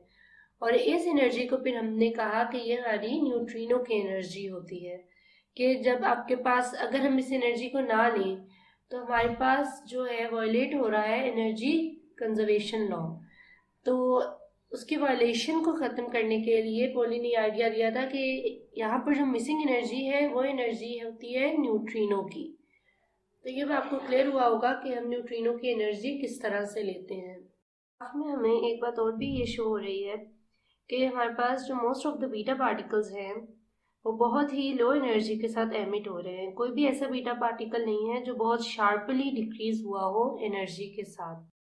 अब हमारे पास जो बीटा डिके है वो हमारे पास कौन से 3 लॉज को वायलेट कर रही है, जिसको फिर न्यूट्रिनो के आ जाने से उस वायलेशन को ख़त्म किया गया। तो हमारे पास फर्स्ट जो लॉ है वो है energy conservation law, second is the linear momentum conservation law, and the third law is angular momentum principle या एंगुलर मोमेंटम लॉ। ये 3 लॉज हैं जो बीटा हमारे पास इस तरह से वायलेट करता है, लेकिन न्यूट्रिनो के एंटी न्यूट्रिनो का आइडिया जब इंक्लूड किया जाता है, वो साथ इन्वॉल्व किया जाता है, तो ये वायलेशन ख़त्म हो जाती है। अपने फर्स्ट लॉ से स्टार्ट करते हैं, that is energy conservation law. और एनर्जी कंजर्वेशन लॉ हमारे पास वही है जो अभी हमने तस्वीर से समझा कि जब इलेक्ट्रॉन एमिट होता है तो हमारे पास बीटा डिके में, तो हमारे पास जो काइनेटिक एनर्जी स्टार्ट में होती है और जो बाद में काइनेटिक एनर्जी आती है वो उससे कम होती है, यानी स्टार्ट वाली ज़्यादा है और उसके बाद वो कम हो जाती है। और एनर्जी कंजर्वेशन लॉ क्या कहते हैं कि एनर्जी कंजर्व्ड है। तो वो किस तरह से हमारे पास ख़त्म हो रही है ये बात, इसकी लॉजिक नहीं है, तो लॉ वायलेट हो रहा है। तो फिर हमने इधर अब ऐड किया न्यूट्रिनो को। न्यूट्रिनो को ऐड करने से हमारे पास एनर्जी कंजर्व होना स्टार्ट हो गई, कि हम कहते हैं जो एनर्जी बाकी की जो शो नहीं हो रही थी वो न्यूट्रिनो के पास आ गई। न्यूट्रिनो एक चीज़ है, उसके पास एनर्जी है, वो प्रोड्यूस हुआ है उस एनर्जी से, तो हमारे पास वायलेशन ख़त्म हो जाती है। तो ये था एनर्जी कंजर्वेशन लॉ। इसके बाद नेक्स्ट है हमारे पास linear momentum conservation law. Linear momentum conservation law हमें कहता है कि जो हमारे पास एमिटेड इलेक्ट्रॉन है वो रिकॉइलिंग डॉटर न्यूक्लियस है, इनकी ऑपोजिट डायरेक्शंस होनी चाहिए, तो फिर लीनियर मोमेंटम कंजर्व रहेगी।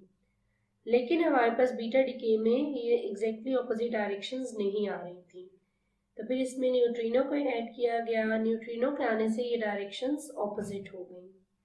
बस थर्ड लॉ है एंगुलर मोमेंटम लॉ। यहाँ से आपको स्पिन हाफ वाली बात क्लियर होगी जो कि हमने न्यूट्रिनो के बारे में पढ़ी थी। तो एंगुलर मोमेंटम लॉ हमारे पास ये है कि हमारे पास न्यूट्रॉन है, इसके बाद हमारे पास प्रोटॉन है और उसमें ऐड हो रहा है इलेक्ट्रॉन, और साथ हम ऐड करेंगे इधर न्यूट्रिनो को। अगर सिर्फ हम इसमें प्रोटॉन और इलेक्ट्रॉन को रखें और न्यूट्रिनो ऐड ना करें तो हमारे पास स्पिन हाफ का इशू आ जाता है कि न्यूट्रॉन हमारे पास 1/2 है, स्पिन हाफ है, प्रोटॉन भी स्पिन हाफ है, इसी तरह इलेक्ट्रॉन भी स्पिन हाफ है। अब आप इधर देखो, अगर हम सिर्फ ऐसे ही रखें तो 1/2 गोज टू 1/2 प्लस 1/2, ये हमारे पास 1 बन जाएगा। तो ये तो हमारे पास वायलेट हो रहा है एंगुलर मोमेंटम लॉ। तो हमारे पास इधर भी ये स्पिन हाफ पार्टिकल ही बनना चाहिए प्रोटॉन और इलेक्ट्रॉन के रिलीज होने पर भी, तो हमारे पास इधर स्पिन हाफ वैल्यू आनी चाहिए जो कि नहीं आ रही थी। फिर हमने कहा जो न्यूट्रिनो हमारे पास आया है वो स्पिन हाफ पार्टिकल है, उसका 1/2 अगर आप ऐड करो तो आपके पास अब वैल्यू 1 प्लस 1/2 आपके पास 3/2 आ जाएगी, यानी स्पिन हाफ की ही पार्टिकल आ रहा है। कि आपके पास बीटा डिके में न्यूट्रॉन प्रोटॉन इलेक्ट्रॉन्स ये सारे क्या है, फर्मियोन्स है, स्पिन हाफ है। तो इसी तरह जो आपके पास एंगुलर मोमेंटम है वो कंजर्व नहीं रहता। इधर आपको एक और स्पिन हाफ पार्टिकल चाहिए, तो उसके लिए भी न्यूट्रिनो आ गया है। अब तो न्यूट्रिनो का 1/2 आने से 3/2 वैल्यू आ रही है। इस तरह आपके पास जो थर्ड लॉ है एंगुलर मोमेंटम लॉ वो भी कंजर्व हो गया और वो लॉ की उसकी भी वायलेशन खत्म हो गई। ये तो हमारा आज का लेक्चर है। आज हम न्यूक्लियर फिजिक्स का 7th लेक्चर स्टार्ट करेंगे जिसमें हम बाइंडिंग एनर्जी के बारे में पढ़ेंगे। बेसिकली हम सबसे पहले इसको बाइंडिंग एनर्जी की डेफिनेशन से स्टार्ट करते हैं। बाइंडिंग एनर्जी हमारे पास एक मिनिमम एनर्जी जो कि न्यूक्लियस को डिसअसेंबल करने के लिए यानी तोड़ने के लिए उसके कंपोनेंट पार्ट्स में जो हमें एनर्जी चाहिए, कम से कम जो एनर्जी चाहिए वो हमारे पास बाइंडिंग एनर्जी होती है। इसको आप आसान लफ्ज़ों में ऐसे समझ सकते हो कि एक सिस्टम है पार्टिकल्स का, उसको हमने सिंगल यूनिट्स में अलग अलग पार्टिकल्स में डिवाइड करना है, वो पूरे सिस्टम को तोड़ना है, उसको सेपरेट करना है। तो उसके लिए जो हमें जितनी कम से कम एनर्जी चाहिए उसको तोड़ देने के लिए वो बाइंडिंग एनर्जी होती है। तो फॉर्मूला हमारे पास होता है del E is equal to del M C square. इसमें del E हमारे पास जो है वो बाइंडिंग एनर्जी होती है, del M change in mass है और C स्पीड ऑफ लाइट। इसको हम मज़ीद अच्छी तरह कार्बन की एग्जांपल से समझते हैं कि कार्बन के न्यूक्लियस के अंदर हमारे पास 6 प्रोटॉन्स और 6 न्यूट्रॉन्स होते हैं। जो प्रोटॉन्स हैं वो सारे पॉजिटिवली चार्ज हैं, तो वो एक दूसरे को रिपेल करते हैं। लेकिन जो न्यूक्लियर फोर्स है ना, उसने इस रिपल्शन को कम किया है और सारे प्रोटॉन्स को आपस में ज्वाइन करके रखा है कि न्यूक्लियस टूट नहीं रहा, इस तरह से रखा है। तो ये जो सी एनर्जी है ना, जो सी फोर्स है जो न्यूक्लियस को टूटने नहीं दे रही, इधर इन प्रोटॉन्स को अलग नहीं होने दे रही, न्यूट्रॉन्स को अलग नहीं होने दे रही है, तो वो जो सी एनर्जी है हमें उसके बराबर की फोर्स चाहिए, उसके बराबर की एनर्जी चाहिए जो इसको तोड़ सके, तो उसको हम कहते हैं बाइंडिंग एनर्जी। देखना है कि कोई ऐसा भी एटम मौजूद है जिसकी बाइंडिंग एनर्जी 0 हो। तो ऐसा हमारे पास होता है हाइड्रोजन एटम, क्योंकि हाइड्रोजन एटम के अंदर हमारे पास 1 प्रोटॉन है और 1 इलेक्ट्रॉन है और इसमें कोई भी न्यूट्रॉन नहीं होता और इसका एटॉमिक नंबर 1 है। सिर्फ एक ही एलिमेंट है इस तरह का जिसमें न्यूट्रॉन नहीं होता और वो ये हाइड्रोजन है, तो इस वजह से इसकी बाइंडिंग एनर्जी भी 0 हुई। क्योंकि इसका जो मास डिफेक्ट है हाइड्रोजन के लिए वो 0 होता है, क्योंकि इस आइसोटोप में सिर्फ प्रोटॉन है न्यूक्लियस में और कोई और चीज़ ऐसी नहीं है जिसमें मास लॉस हो। हमने कहा कि मास डिफेक्ट इसका 0 है। तो अभी तो क्वेश्चन ये है कि मास डिफेक्ट क्या होता है। मास डिफेक्ट बेसिकली हमारे पास डिफरेंस है प्रेडिक्टेड मास और एक्चुअल मास का। जो एटम के न्यूक्लियस का एक्चुअल मास होता है ये बेसिकली न्यूमेरिकल से रिलेटेड बात है, ये आपको क्वेश्चन में गिवन होगा। और प्रेडिक्टेड मास आपके पास वो होता है जो आप खुद फाइंड आउट करते हो मास ऑफ प्रोटॉन और मास ऑफ न्यूट्रॉन को लेकर। तो इसमें आप ये देखते हो कि मास डिफेक्ट आप इस तरह से काउंट कर सकते हो कि आपका जो मास ऑफ न्यूक्लियॉन्स है, जो आपने मास ऑफ प्रोटॉन और मास ऑफ न्यूट्रॉन लिया, उसमें से आप माइनस करो एक्चुअल मास जो आपके पास क्वेश्चन में न्यूमेरिकल में गिवन होगा। तो इस तरह से आप मास डिफेक्ट की वैल्यू निकाल सकते हो। जो आपके पास बाइंडिंग एनर्जी बेसिकली होती है सिस्टम की, वो एक एक्स्ट्रा मास के तौर पे शो हो रही होती है, जिसकी वजह से आपके पास मास डिफेक्ट आता है क्वेश्चन में, आपके पास किसी भी सिस्टम में आ रहा है।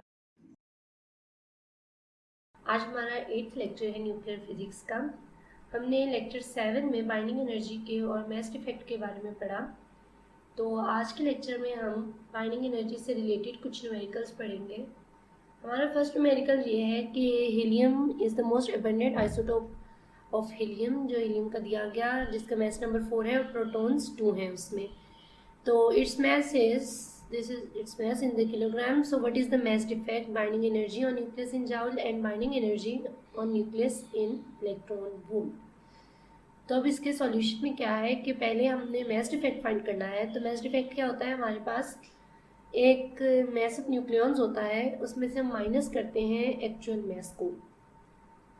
यहाँ पे मास ऑफ न्यूक्लियॉन्स हमारे पास कैसे आएगा कि हमें जो हमारे पास मास ऑफ प्रोटॉन्स है और प्लस मास ऑफ न्यूट्रॉन्स, इनको ऐड करेंगे तो मास ऑफ न्यूक्लियॉन्स बन जाएगा। हमने फर्स्ट लेक्चर में ये चीज़ पढ़ी थी कि न्यूक्लियॉन्स प्रोटॉन प्लस न्यूट्रॉन का कॉम्बिनेशन को कहते हैं। तो इधर मास ऑफ न्यूक्लियॉन्स अब हम लिखेंगे। अब इसमें हमारे पास 2 हैं प्रोटॉन्स, तो 2 into mass of proton constant value होती है हमारे पास 1.6726 इंटू 10⁻⁻27 किलोग्राम, वो लिखेंगे। और उसमें अब मास ऑफ न्यूट्रॉन को ऐड करने के लिए अब हमें कैसे पता चलेगा इसमें कितने न्यूट्रॉन्स हैं। हीलियम की जो वैल्यू लिखी है उसमें से हम देख सकते हैं कि इसमें हमारे पास जो मास नंबर है वो 4 है, तो इसमें 2 प्रोटॉन्स हैं। अब इसको माइनस किया है 4 में से 2, तो हमारे पास 2 वैल्यू आई जो कि न्यूट्रॉन्स की है, और उसको मल्टीप्लाई कर दिया मास ऑफ न्यूट्रॉन से जो कि 1.00867 एटॉमिक मास यूनिट होता है, और इसमें से फिर माइनस कर रहे हैं एक्चुअल मास को।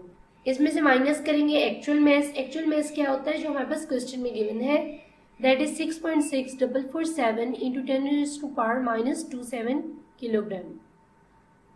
So this is the actual mass. Simple ये सारी कैलकुलेशंस करेंगे और हमारे पास फाइनल आंसर आ जाएगा। ये जो फाइनल आंसर आया है ये हमारे मास डिफेक्ट की वैल्यू है। सेकेंड चीज़ है कि हमने बाइंडिंग एनर्जी निकालनी है न्यूक्लियस की जाउल्स में। तो उसके लिए हमारे पास क्या है कि हमने फॉर्मूला पढ़ा था E is equal to del M C square. Del M basically difference in the mass होता है, इसको इधर E is equal to M C square लिखा है, आप ऐसे भी लिख सकते हो, लेकिन बेसिकली इधर डेल एम है क्योंकि मास डिफेक्ट ले रहे हैं जो कि डिफरेंस है 2 मासेस का, मास ऑफ न्यूक्लियॉन्स माइनस एक्चुअल मास का। तो अब इधर हम लिखेंगे जो हमारी मास डिफेक्ट की वैल्यू आई है उसी को हम कॉपी पेस्ट करके इधर लिख देते हैं, डेल एम की वैल्यू और साथ सी स्क्वेयर जो कि स्पीड ऑफ लाइट है, तो 3 multiply by 10⁻⁸ speed of light constant value होती है इसका स्क्वेयर। ये आपके पास वैल्यू आ जाएगी जाउल्स में। अब इसी वैल्यू को अगर आप एनर्जी को इलेक्ट्रॉन वोल्ट में लो, जो एनर्जी की वैल्यू आई है इस वैल्यू को अब डिवाइड करना है आपको 1.6 मल्टीप्लाई बाई 10⁻⁻19 जाउल से, तो आपके पास फाइनल आंसर इलेक्ट्रॉन वोल्ट में आ जाएगा। तो इस तरह से आप फाइंड करते हो इसको। हम इसके एक और एग्जांपल करते हैं जिसमें हम मास डिफेक्ट और बाइंडिंग एनर्जी फाइंड आउट करेंगे। क्वेश्चन में बोरोन का एलिमेंट दिया गया है, इसका मास डिफेक्ट और बाइंडिंग एनर्जी निकालनी है। मास डिफेक्ट का वही फॉर्मूला है, वही हम इधर कॉपी पेस्ट कर लेते हैं कि mass defect is equal to mass of nucleons minus actual mass. इसमें बोरोन में हमारे पास 5 प्रोटॉन्स हैं और 5 न्यूट्रॉन्स हैं। तो अब इसके मास डिफेक्ट के लिए हमें क्या करना है कि जो मास ऑफ प्रोटॉन हमारे पास कांस्टेंट वैल्यू होती है एक प्रोटॉन की, यानी जो वैल्यू है उसका मास है उसको 5 से मल्टीप्लाई किया, मैस ऑफ प्रोटॉन को प्लस 5 ही न्यूट्रॉन्स हैं, तो मैस ऑफ न्यूट्रॉन जो कि हमारे पास वैल्यू है 1.008665 एटॉमिक मास यूनिट्स में, उसको 5 से मल्टीप्लाई किया। इस तरह हमारे पास 5 प्रोटॉन और 5 न्यूट्रॉन्स का मैस आ जाएगा। उसको हमने माइनस किया एक्चुअल मैस से। एक्चुअल मैस जो हमारे पास क्वेश्चन में गिवन है 10.0129। इस सारी वैल्यू को जब सॉल्व करेंगे हमारे पास फाइनल आंसर 0.0668055 आएगा। इसको अगर आप किलोग्राम में लिखना चाहो तो आपके पास 1.117 × 10⁻28 किलोग्राम वैल्यू आएगी। अब हमें बाइंडिंग एनर्जी निकालनी है, तो वो भी सेम मेथड है, E = del mc², जैसे हमने पहले किया जिस क्वेश्चन में। del m आपके पास मैस डिफेक्ट है जो कि इधर आपके पास 0.066805 है। इसको आप मल्टीप्लाई करोगे c² से, दैट इज 3 × 10⁸ का स्क्वायर। सिंपल इस कैलकुलेशन को सॉल्व करोगे तो आपके पास बाइंडिंग एनर्जी की वैल्यू आ जाएगी। हमारा आज 9th लेक्चर है न्यूक्लियर फिजिक्स का। हमारे आज के लेक्चर का टॉपिक है रेडियो एक्टिव डिके लॉ। आज हम रेडियो एक्टिव डिके के बारे में पढ़ेंगे, इसकी डेफिनेशन और इसकी डेरिवेशन देखेंगे पूरी। तो इसकी डेफिनेशन से स्टार्ट करते हैं।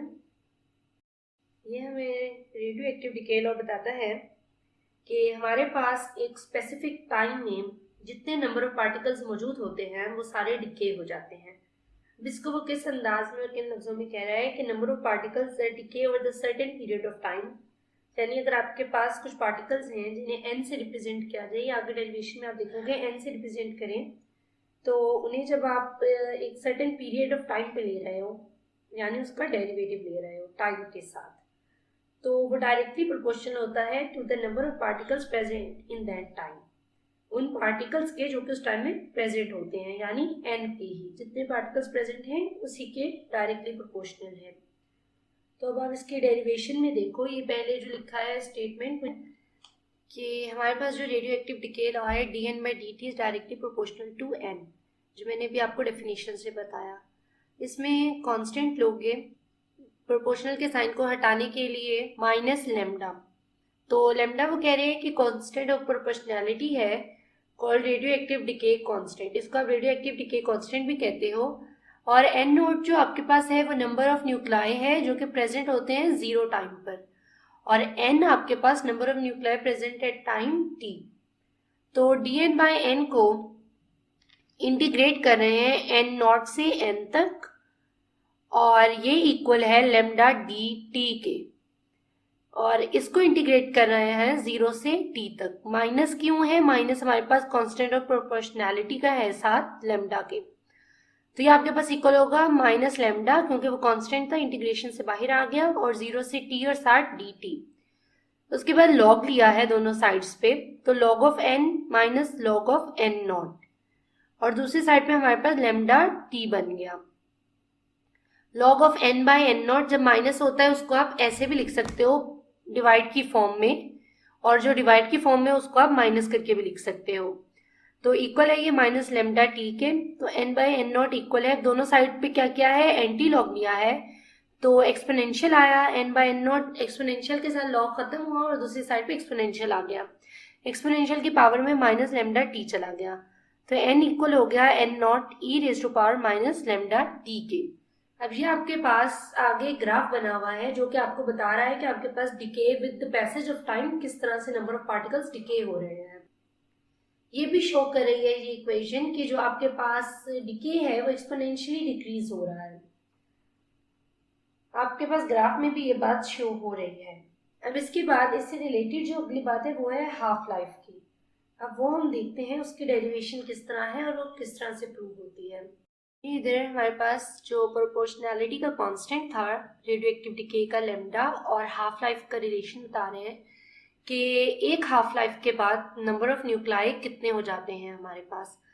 तो n0/2 है हमारे पास, जो कि हमारे पास इक्वल बनता है n0 और एक्सपोनेंशियल की power -λ half life t1/2।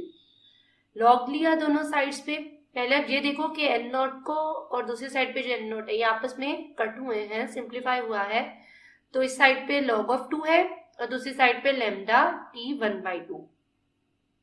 n0 कटने के बाद एक्सपोनेंशियल बचा और उसका लॉग लिया है। तो और साइड्स भी चेंज की हैं, 1/2 इसीलिए 2 बना है, दूसरी साइड से माइनस का साइन खत्म हुआ है। तो t 1/2 आ गया। हाफ लाइफ हम फाइंड कर रहे थे कि कितनी होती है, हाफ लाइफ एक साइड पे ले ली और दूसरी सारी इक्वेशन को एक तरफ ले गए, log 2 बाय लेमडा। तो log 2 की वैल्यू निकाली, कैलकुलेटर से आप ले सकते हो, तो आपके पास आएगी 0.6931, 0.693 बाय लेमडा।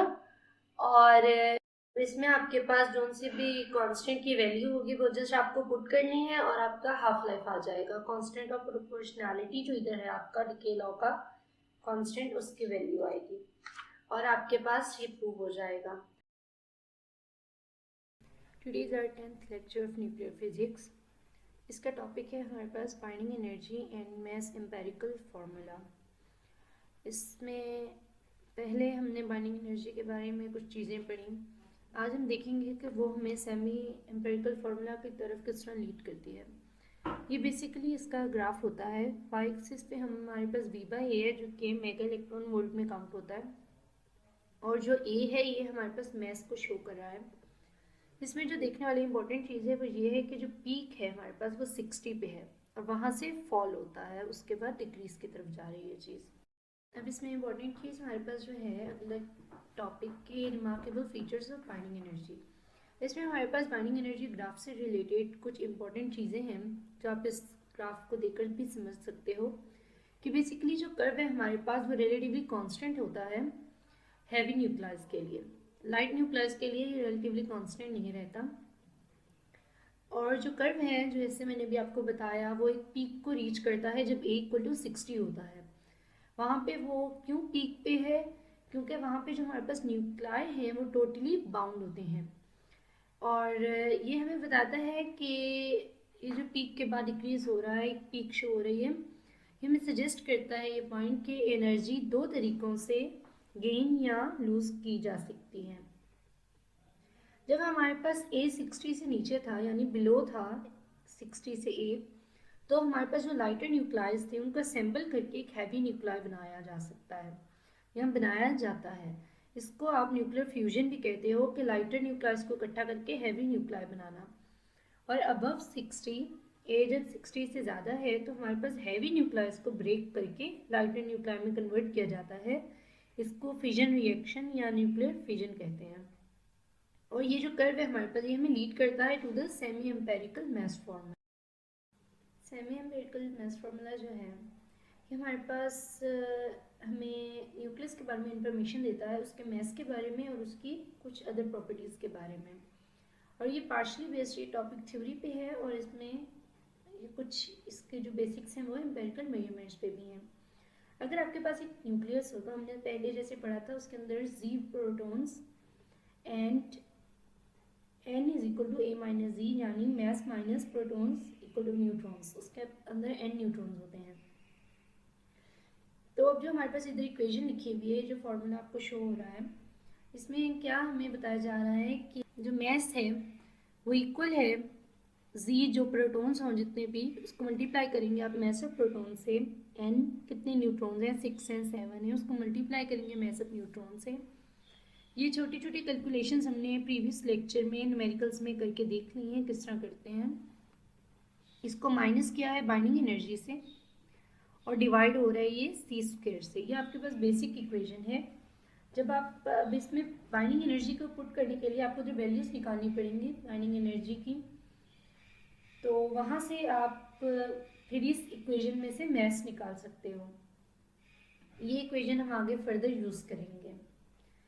तो अब हमारे पास क्या है कि इस मॉडल को यूज़ करते हुए we can calculate the binding energy of any given nucleus.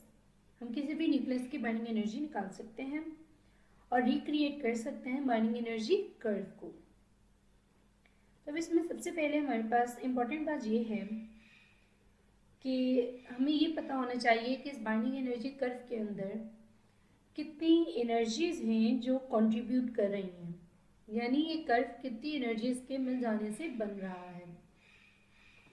तो इसमें हमारे पास 5 टाइप्स की एनर्जीज हैं: volume energy, surface energy, coulomb energy, asymmetrical जिसको पॉली एक्सक्लूजन प्रिंसिपल भी कह सकते हैं आप, and pairing energy.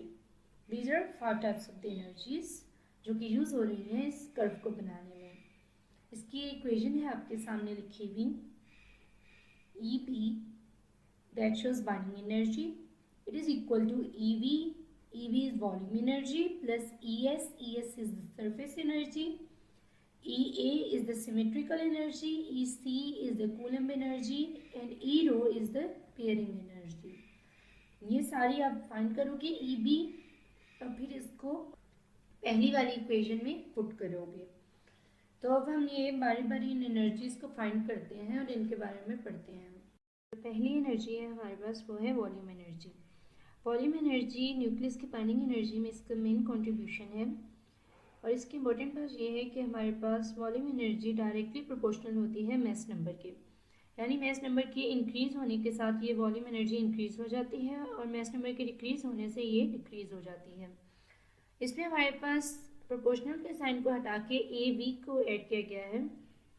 A V हमारे पास कांस्टेंट के तौर पे आया है, प्रोपोर्शनल का कांस्टेंट है, इक्वल का साइन लगाने के लिए इधर आया है, और जो ई वी है ये हमारे पास वॉल्यूम एनर्जी को रिप्रेजेंट कर रहा है। नेक्स्ट है हमारे पास सरफेस एनर्जी।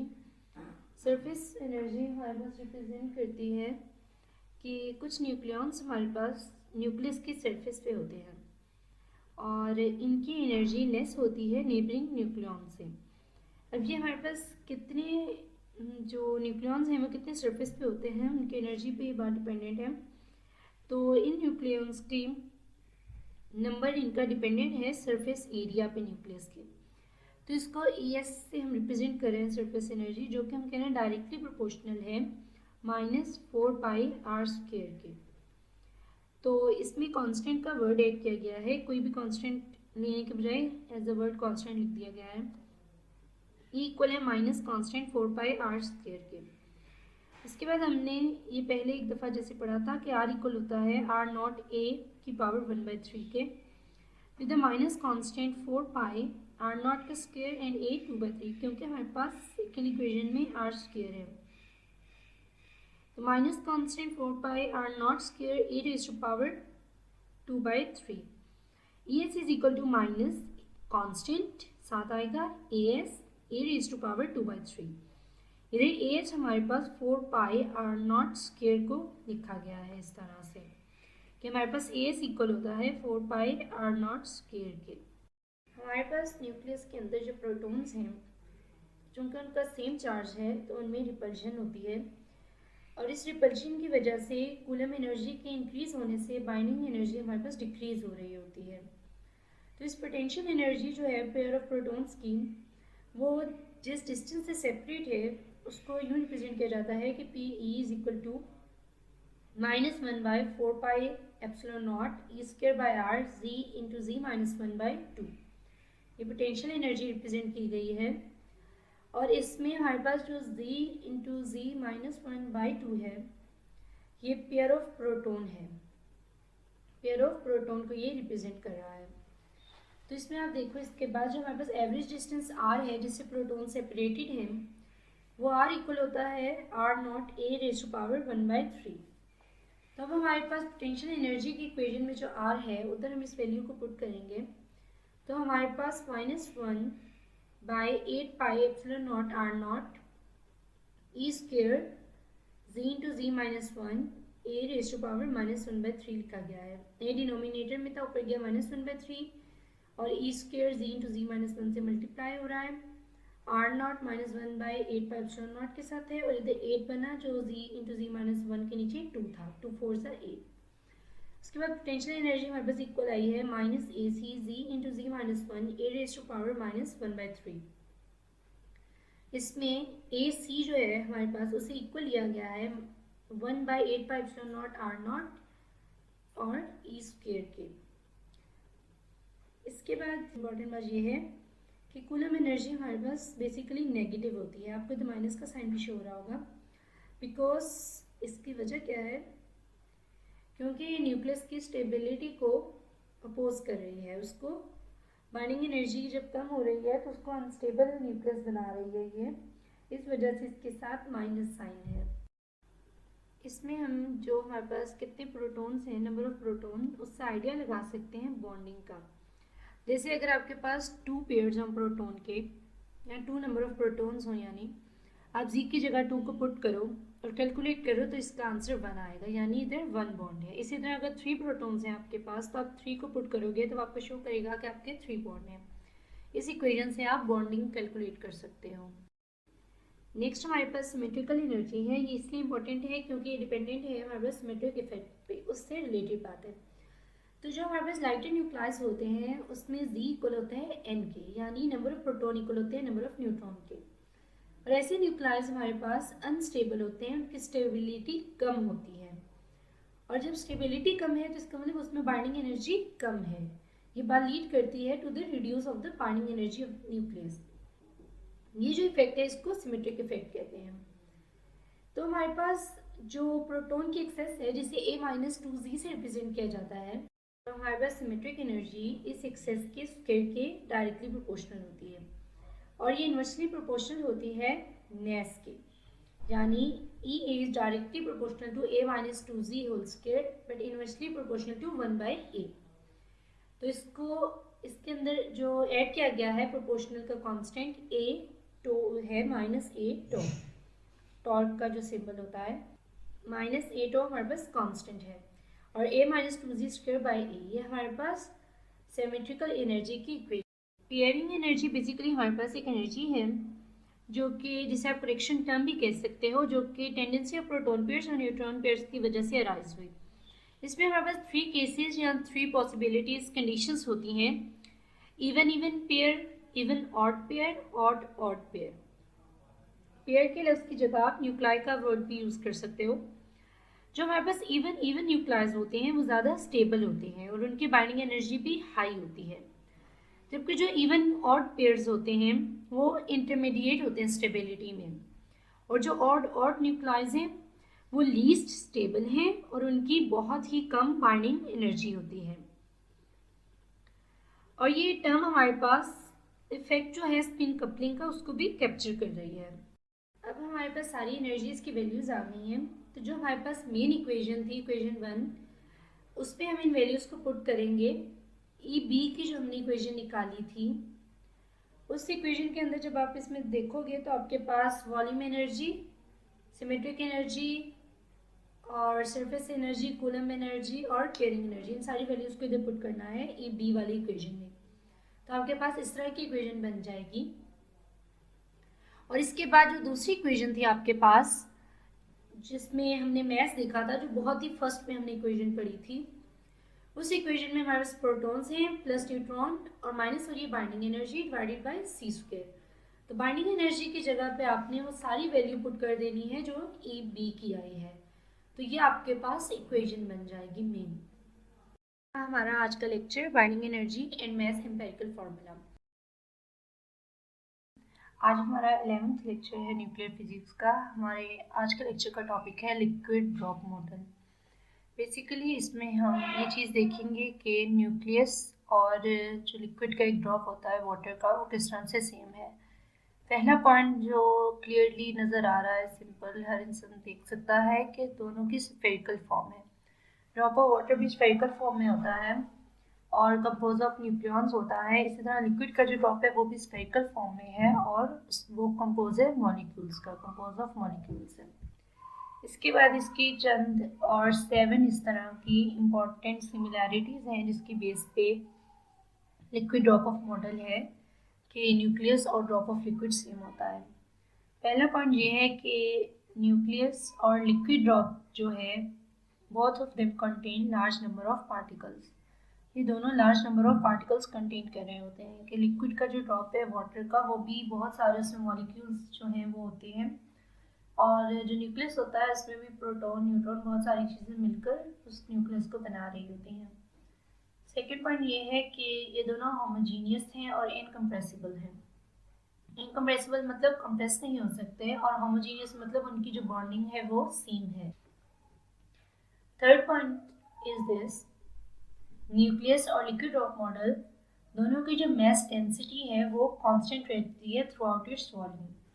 मास डेंसिटी का मतलब क्या होता है कि जो नंबर ऑफ एटम्स हैं पर यूनिट वॉल्यूम वो कांस्टेंट रहते हैं, यानी उनका जो नंबर ऑफ एटम्स किसी भी वॉल्यूम पर हैं, जितने वॉल्यूम पर हैं वो उतने पर ही कॉन्स्टेंटली स्टे करते हैं।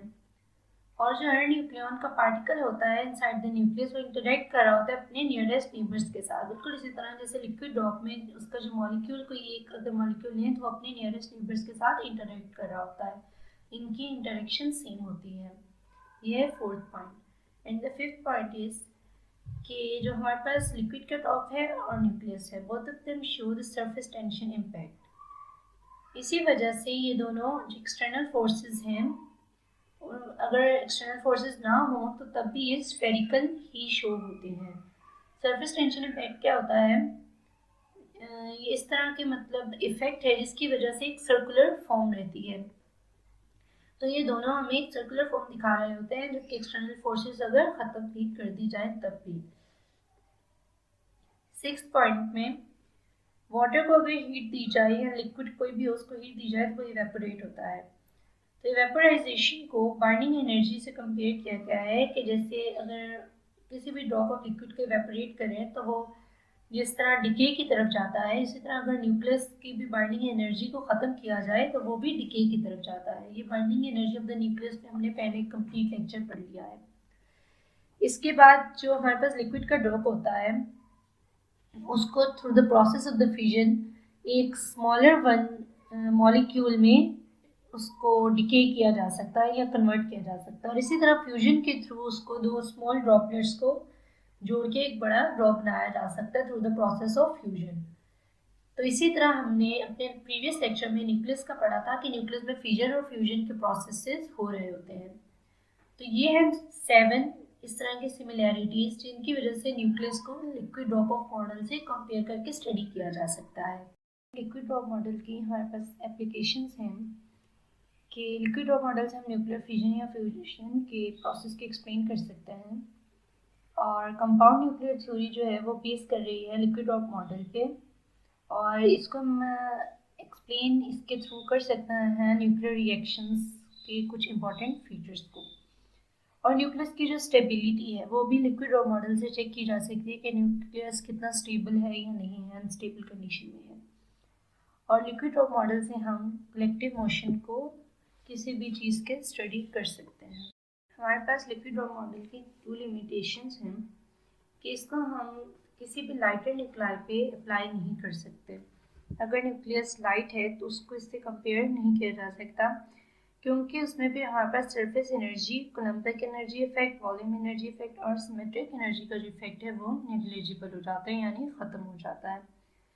सेकेंड जो लिमिटेशन है वो ये है कि लिक्विड ड्रॉप मॉडल हमारे पास पैरिटी और एंगुलर मोमेंटम को या न्यूक्लियस की एक्साइटेड स्टेट्स को ठीक से एक्सप्लेन नहीं करता। एक वर्ड है पैरिटी। पैरिटी का मतलब होता है कि स्टेट्स का इक्वल होना या कंडीशंस का इक्वल होना।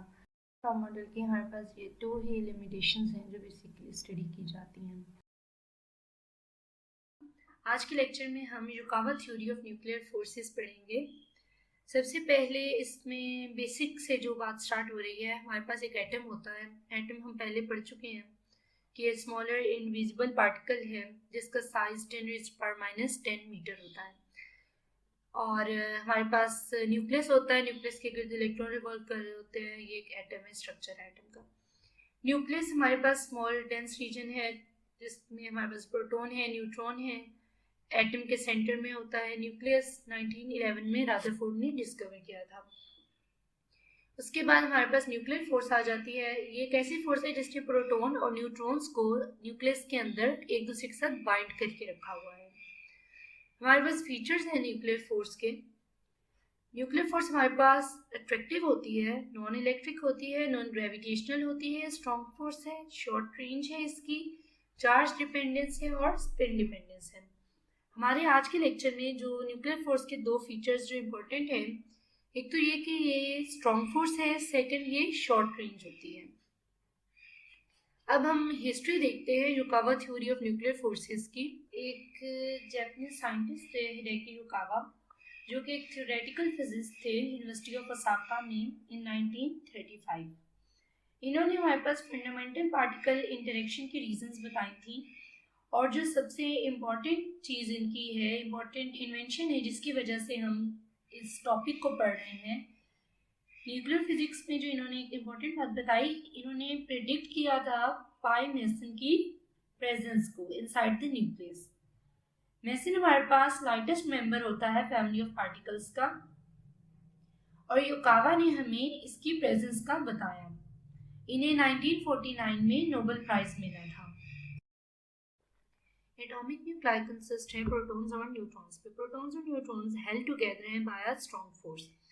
हिडेकी युकावा ने इस चीज़ को एज्यूम किया कि जो फोर्स है जो कि कैरिड और ट्रांसपोर्ट हो रही है बिटवीन द पार्टिकल्स या बाय द पार्टिकल्स, यानी प्रोटॉन और न्यूट्रॉन के दरमियान हो रही है इन दो पार्टिकल्स के, और ये बिकॉज ऑफ सम पार्टिकल भी हो रही है, और इनके दरमियान एक रिलेशनशिप है between the range of the force के और mass of the force bearing particle के। अब ये कौन सी फोर्स है जिसे युकावा ने अज्यूम किया, जो कि कहा पार्टिकल के ट्रांसपोर्ट होने से हो रही है? इस फोर्स को युकावा फोर्स कहते हैं। ये एक स्ट्रॉन्ग शॉर्ट रेंज फोर्स होती है बिटवीन न्यूक्लियॉन्स, यानी बिटवीन प्रोटॉन एंड न्यूट्रॉन।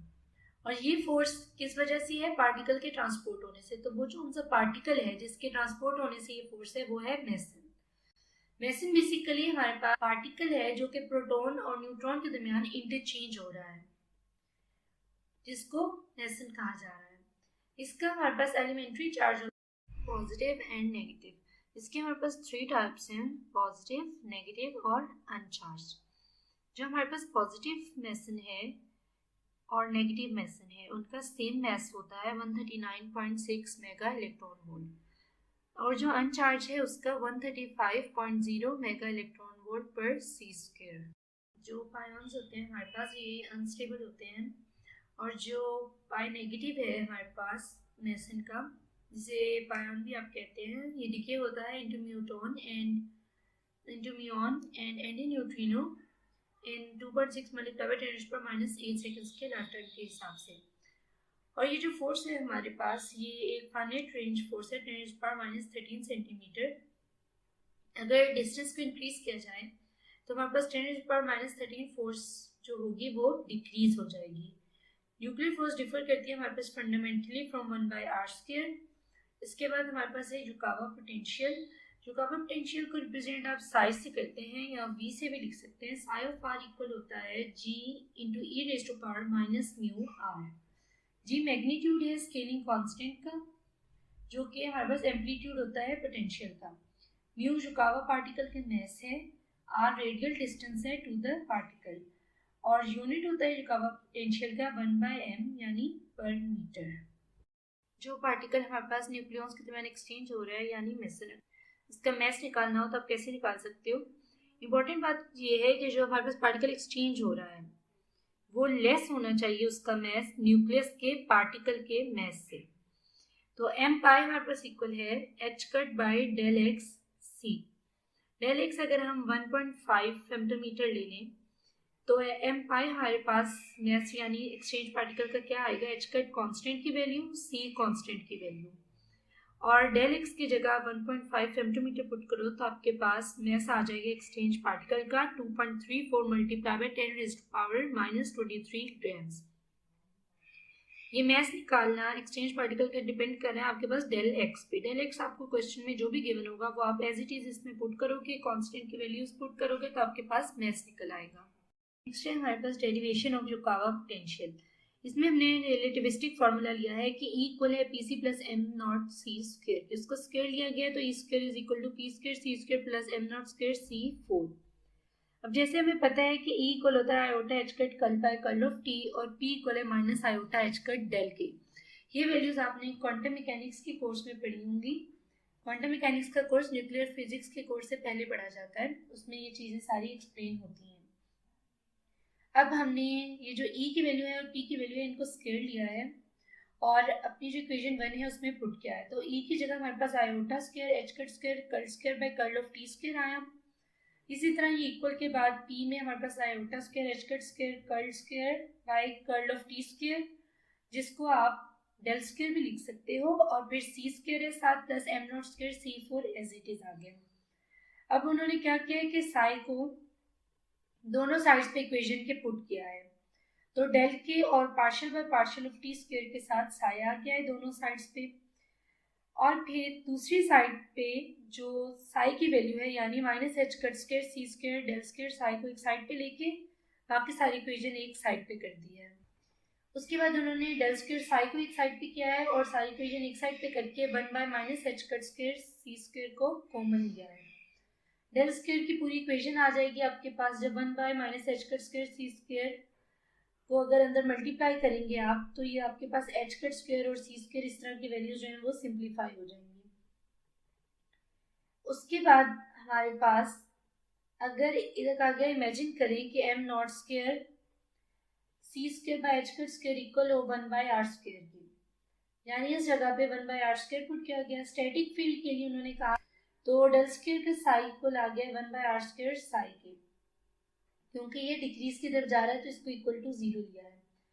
और इस सेकंड डिफरेंशियल इक्वेशन को अगर सॉल्व करें सॉल्यूशन के लिए, तो साई हमारे पास डायरेक्टली प्रोपोर्शनल इक्वल होगा पोटेंशियल वाली जो हमारे पास वैल्यू थी e raise to power minus small r by capital R और डिवाइड हो रहा है स्मॉल r से। साई इक्वल है k as a constant of proportionality लिया है, तो k into e raise to power minus small r divided by capital R और डिवाइड हो रही है होल इक्वेशन बाय r। यहाँ आप इस k की जगह g को भी कांस्टेंट ले सकते हैं, यानी न्यू r बाय r, यानी minus small r by capital R को आप म्यू r भी लिख सकते हो, जैसे हमने पहले पोटेंशियल की वैल्यू पढ़ी है। अगर r हमारे पास इक्वल टू 0 हो तो साई हमारे पास इंफिनिटी की इक्वल होता है, और r अगर इंफिनिटी की इक्वल हो तो साई हमारे पास 0 की इक्वल होता है। Today's our 13th lecture of nuclear physics. हमारे आज के लेक्चर का टॉपिक है न्यूक्लियर रिएक्शंस। हम अपने इस टॉपिक को हिस्ट्री से स्टार्ट करते हैं। 1919 में सबसे पहले रदरफोर्ड ने न्यूक्लियर रिएक्शन परफॉर्म किया था। उन्होंने नाइट्रोजन को ऑक्सीजन में कन्वर्ट किया था अल्फा पार्टिकल्स को डायरेक्टली नाइट्रोजन पे बॉम्बार्डमेंट करके। और हमारे पास कुछ केसेस में अल्फा पार्टिकल्स जो होते हैं वो इलास्टिकली रिबाउंड हो रहे होते हैं टारगेट न्यूक्लियस से। इस फिनोमेना को रदरफोर्ड स्कैटरिंग कहते हैं। और ये जो रदरफोर्ड स्कैटरिंग का फिनोमेना है, ये हमारे पास सबूत है एटॉमिक न्यूक्लाई की एग्जिस्टेंस का। जो फर्स्ट पार्टिकल एक्सेलरेटर था वो बनाया था कॉकक्रॉफ्ट और वॉल्टन ने। ये जो पार्टिकल एक्सेलरेटर होता है ये कैपेबल होता है न्यूक्लियर रिएक्शंस को परफॉर्म करने का। तो इसका हमारे पास प्रोसेस क्या होता है कि जो पार्टिकल एक्सेलरेटर होता है वो प्रोड्यूस करता है एक हाई वेलोसिटी बीम जो कि स्ट्राइक करती है टारगेट न्यूक्लियस से, और हमारे पास न्यूक्लियर रिएक्शन परफॉर्म होते हैं। और अब ये जो हाई वेलोसिटी बीम है ये किस चीज़ की होती है? ये या तो चार्ज पार्टिकल्स की होती है, जो कि इलेक्ट्रॉन, प्रोटॉन, अल्फा पार्टिकल्स की या हैवी आयंस की, और वो जाके स्ट्राइक करते हैं न्यूक्लियस से और हमारे पास न्यूक्लियर रिएक्शंस परफॉर्म होते हैं।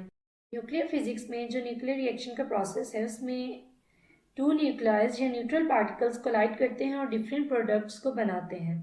ये न्यूक्लियर रिएक्शन कहलाता है।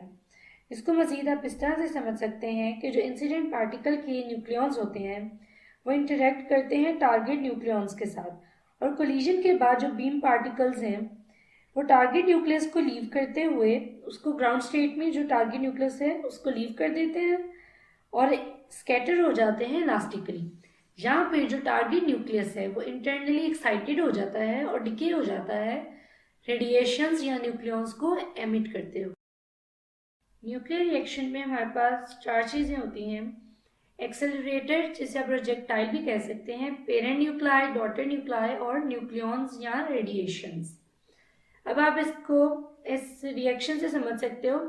A+X, इसके बाद एरो का सिंबल आएगा, that goes to Y+B।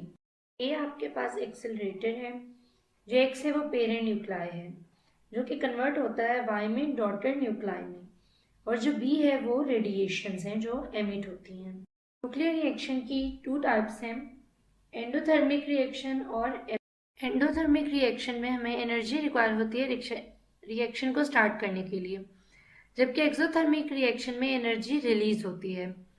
Endothermic reaction heat को एब्जॉर्ब करता है, जबकि एक्सोथर्मिक रिएक्शन हीट, लाइट और इलेक्ट्रिसिटी को रिलीज करता है। एंडोथर्मिक रिएक्शन में काइनेटिक एनर्जी जो फाइनल स्टेज की होती है वो लेस होती है इनिशियल स्टेज से, और एक्सोथर्मिक रिएक्शन में काइनेटिक एनर्जी जो फाइनल है वो ग्रेटर है काइनेटिक एनर्जी इनिशियल से। इसी तरह जो एंडोथर्मिक में मैस है हमारे पास जो इनिशियल में होता है वो लेस होता है मैस फाइनल से, जो हमारे पास फाइनल स्टेज पे मैस आता है। जबकि एक्सोथर्मिक रिएक्शन में फाइनल मास लेस होता है इनिशियल मास से। हमारे पास एंडोथर्मिक की एग्जांपल होती है मेल्टिंग आइस या इवेपोरेशन, और इसी तरह एक्सोथर्मिक की एग्जांपल है रस्टिंग आइस या रस्टिंग आयरन या making ice. Initial kinetic energy हमारे पास कन्वर्ट होती है न्यूक्लियर मास या बाइंडिंग एनर्जी में एंडोथर्मिक के अंदर, और एक्सोथर्मिक में फाइनल काइनेटिक एनर्जी कन्वर्ट हो रही होती है न्यूक्लियर मास में। न्यूक्लियर रिएक्शन में एक इम्पॉर्टेंट वर्ड यूज हुआ है स्कैटरिंग। स्कैटरिंग हमारे पास ये होती है कि जब हमारे इंसिडेंट और आउटगोइंग दोनों पार्टिकल्स सेम होते हैं, यानी एक्स और वाई सेम न्यूक्लियस के हों, तो ये स्कैटरिंग होती है। अब स्कैटरिंग हमारे पास दो तरह की होती है, इलास्टिक स्कैटरिंग और इनइलास्टिक स्कैटरिंग। इलास्टिक स्कैटरिंग वो है जहाँ पे काइनेटिक एनर्जी पार्टिकल्स की कंजर्व्ड होती है और उसकी डायरेक्शन ऑफ प्रोपगेशन मॉडिफाई हो जाती है, लेकिन इन इलास्टिक स्कैटरिंग में काइनेटिक एनर्जी इंसिडेंट पार्टिकल की कंजर्व नहीं रहती और उसकी जो कुछ एनर्जी होती है इंसिडेंट पार्टिकल की वो लॉस्ट हो जाती है या फिर इंक्रीज हो जाती है। कुछ और टर्म्स हैं जो रिएक्शंस के लिए यूज होती हैं। एक होता है नॉकआउट रिएक्शन। नॉकआउट रिएक्शन में ए और बी हमारे पास सेम होते हैं, लेकिन रिएक्शन कुछ अलग तरह के न्यूक्लियॉन्स साथ एमिट कर रहा होता है। इसके बाद डायरेक्ट रिएक्शन होता है। डायरेक्ट रिएक्शन में जस्ट फ्यू न्यूक्लियॉन्स होते हैं जो रिएक्शन में टेक पार्ट करते हैं, और इस रिएक्शन में शेल मॉडल से कुछ न्यूक्लियॉन्स या रिमूव होते हैं या शेल मॉडल में ऐड हो जाते हैं। इसके बाद है compound nucleus mechanism. Compound nucleus mechanism में जो इनकमिंग प्रोजेक्टाइल है और टारगेट न्यूक्लाई है वो एनर्जी शेयर करते हैं न्यूक्लियॉन के इजेक्ट होने से पहले। ट्रांसम्यूटेशन रिएक्शन सिंपल है, जो हमने पढ़ा कि एक्सेलरेटर पेरेंट न्यूक्लाई होता है और वो कन्वर्ट हो जाता है डॉटर न्यूक्लाई में और साथ रेडिएशन एमिट हो जाती है। क्या हमारा आज का लेक्चर। आज के लेक्चर का टॉपिक है गीगर म्यूलर काउंटर। बेसिकली हमारे पास गीगर म्यूलर काउंटर एक डिवाइस है या आप इंस्ट्रूमेंट कह सकते हैं। एक इंस्ट्रूमेंट है जो आयोनाइजिंग रेडिएशंस को डिटेक्ट करता है या मेजर करता है। कोई भी आयोनाइजेशन रेडिएशन आ रही हो, चाहे वो अल्फा हो, बीटा हो, गैमा हो, जो उनसे भी पार्टिकल्स हों, उससे गीगर म्यूलर काउंटर डिटेक्ट कर सकता है। लेकिन ये इस चीज़ को डिटेक्ट नहीं कर सकता कि ये आने वाली रेडिएशन अल्फा है या बीटा है या गैमा है, बस डिटेक्ट कर देगा कि कोई भी रेडिएशंस आ रही हैं। इसके अंदर एक सेंसर लगा होता है जो साउंड को प्रोड्यूस करता है, जहां से जिस साउंड से पता चलता है कि हमारे पास आयंस जो हैं वो विंडो से आ रहे हैं, यानी अल्फा बीटा या गैमा आ रहे होंगे तो सेंसर साउंड प्रोड्यूस करेगा कि रेडिएशंस डिटेक्ट हो रही हैं। तो इसको इसकी तस्वीर से समझते हैं और तस्वीर से इस टॉपिक को देखते हैं। बेसिकली गीगर काउंटर एक साइलेंड्रिकल शेप है और इसके अंदर लो प्रेशर गैस जो है वो इसके अंदर सील्ड है इन द प्लास्टिक या फिर सेरामिक विंडो में, किसी एक एंड पे दोनों में से। और ये जो साइलेंड्रिकल ट्यूब है इसके सेंटर में एक थिन मेटल वायर है जो कि टंगस्टन की बनी हुई है और वायर कनेक्टेड है हाई पॉजिटिव वोल्टेज से। आप तस्वीर से देख सकते हैं कि एक साइड पे कैथोड है जिस साइड पे विंडो होगी, यानी उधर नेगेटिव है, और एक साइड पे एनोड है यानी पॉजिटिव। तो जो वायर है वो कनेक्टेड है हाई पॉजिटिव वोल्टेज से। तो उससे क्या हो रहा है कि इसके अंदर और इस ट्यूब की आउटसाइड पे स्ट्रॉन्ग इलेक्ट्रिक फील्ड्स जनरेट हो रही है। तो जब जो रेडिएशंस हैं वो ट्यूब में एंटर होती हैं तो आयोनाइजेशन होती है। आयोनाइजेशन का क्या मतलब है कि जो गैस मॉलिक्यूल्स वो स्प्लिट हो जाते हैं आयंस और इलेक्ट्रॉन्स में। इलेक्ट्रॉन्स अब नेगेटिवली चार्ज होते हैं और हमारे पास सेंटर में हमने कहा कि वायर है जो कि पॉजिटिव वोल्टेज से कनेक्टेड है, तो उसमें पॉजिटिव वोल्टेज है। तो ये जो इलेक्ट्रॉन्स होते हैं ये अट्रैक्ट हो जाते हैं हाई वोल्टेज पॉजिटिव वायर की तरफ, और जब वो उस तरफ अट्रैक्ट हो रहे होते हैं तो वो उस तरफ जाते हुए ट्यूब में कोलाइड करते हैं बाकी गैस मॉलिक्यूल्स के साथ और फर्दर गैस आयोनाइजेशन होती है। इस तरह से इस गीगर म्यूलर काउंटर में इस साइलेंड्रिकल शेप के अंदर, इस इंस्ट्रूमेंट के अंदर बहुत सारे इलेक्ट्रॉन्स सडनली कलेक्ट हो जाते हैं इस पॉजिटिव वायर की साइड्स पर, और इस तरह इलेक्ट्रिसिटी जनरेट होने से एक क्लिक की साउंड आती है। लेकिन ये प्रोसेस इतनी जल्दी में हो रहा होता है कि आयंस और इलेक्ट्रॉन्स क्विकली एब्जॉर्ब होते हैं among the billions of gas molecules in the tube. कि वो फ़ौरन ही जनरेट हो रहे हैं, डिटेक्ट हो रहे हैं और फ़ौरन ही ख़त्म हो जाते हैं और फिर फ़ौरन दोबारा जनरेट होते हैं। इस तरह क्लिक क्लिक क्लिक होता रहता है। ये प्रोसेस गीगर म्यूलर काउंटर में इस तरह कंटिन्यूसली हो रहा होता है।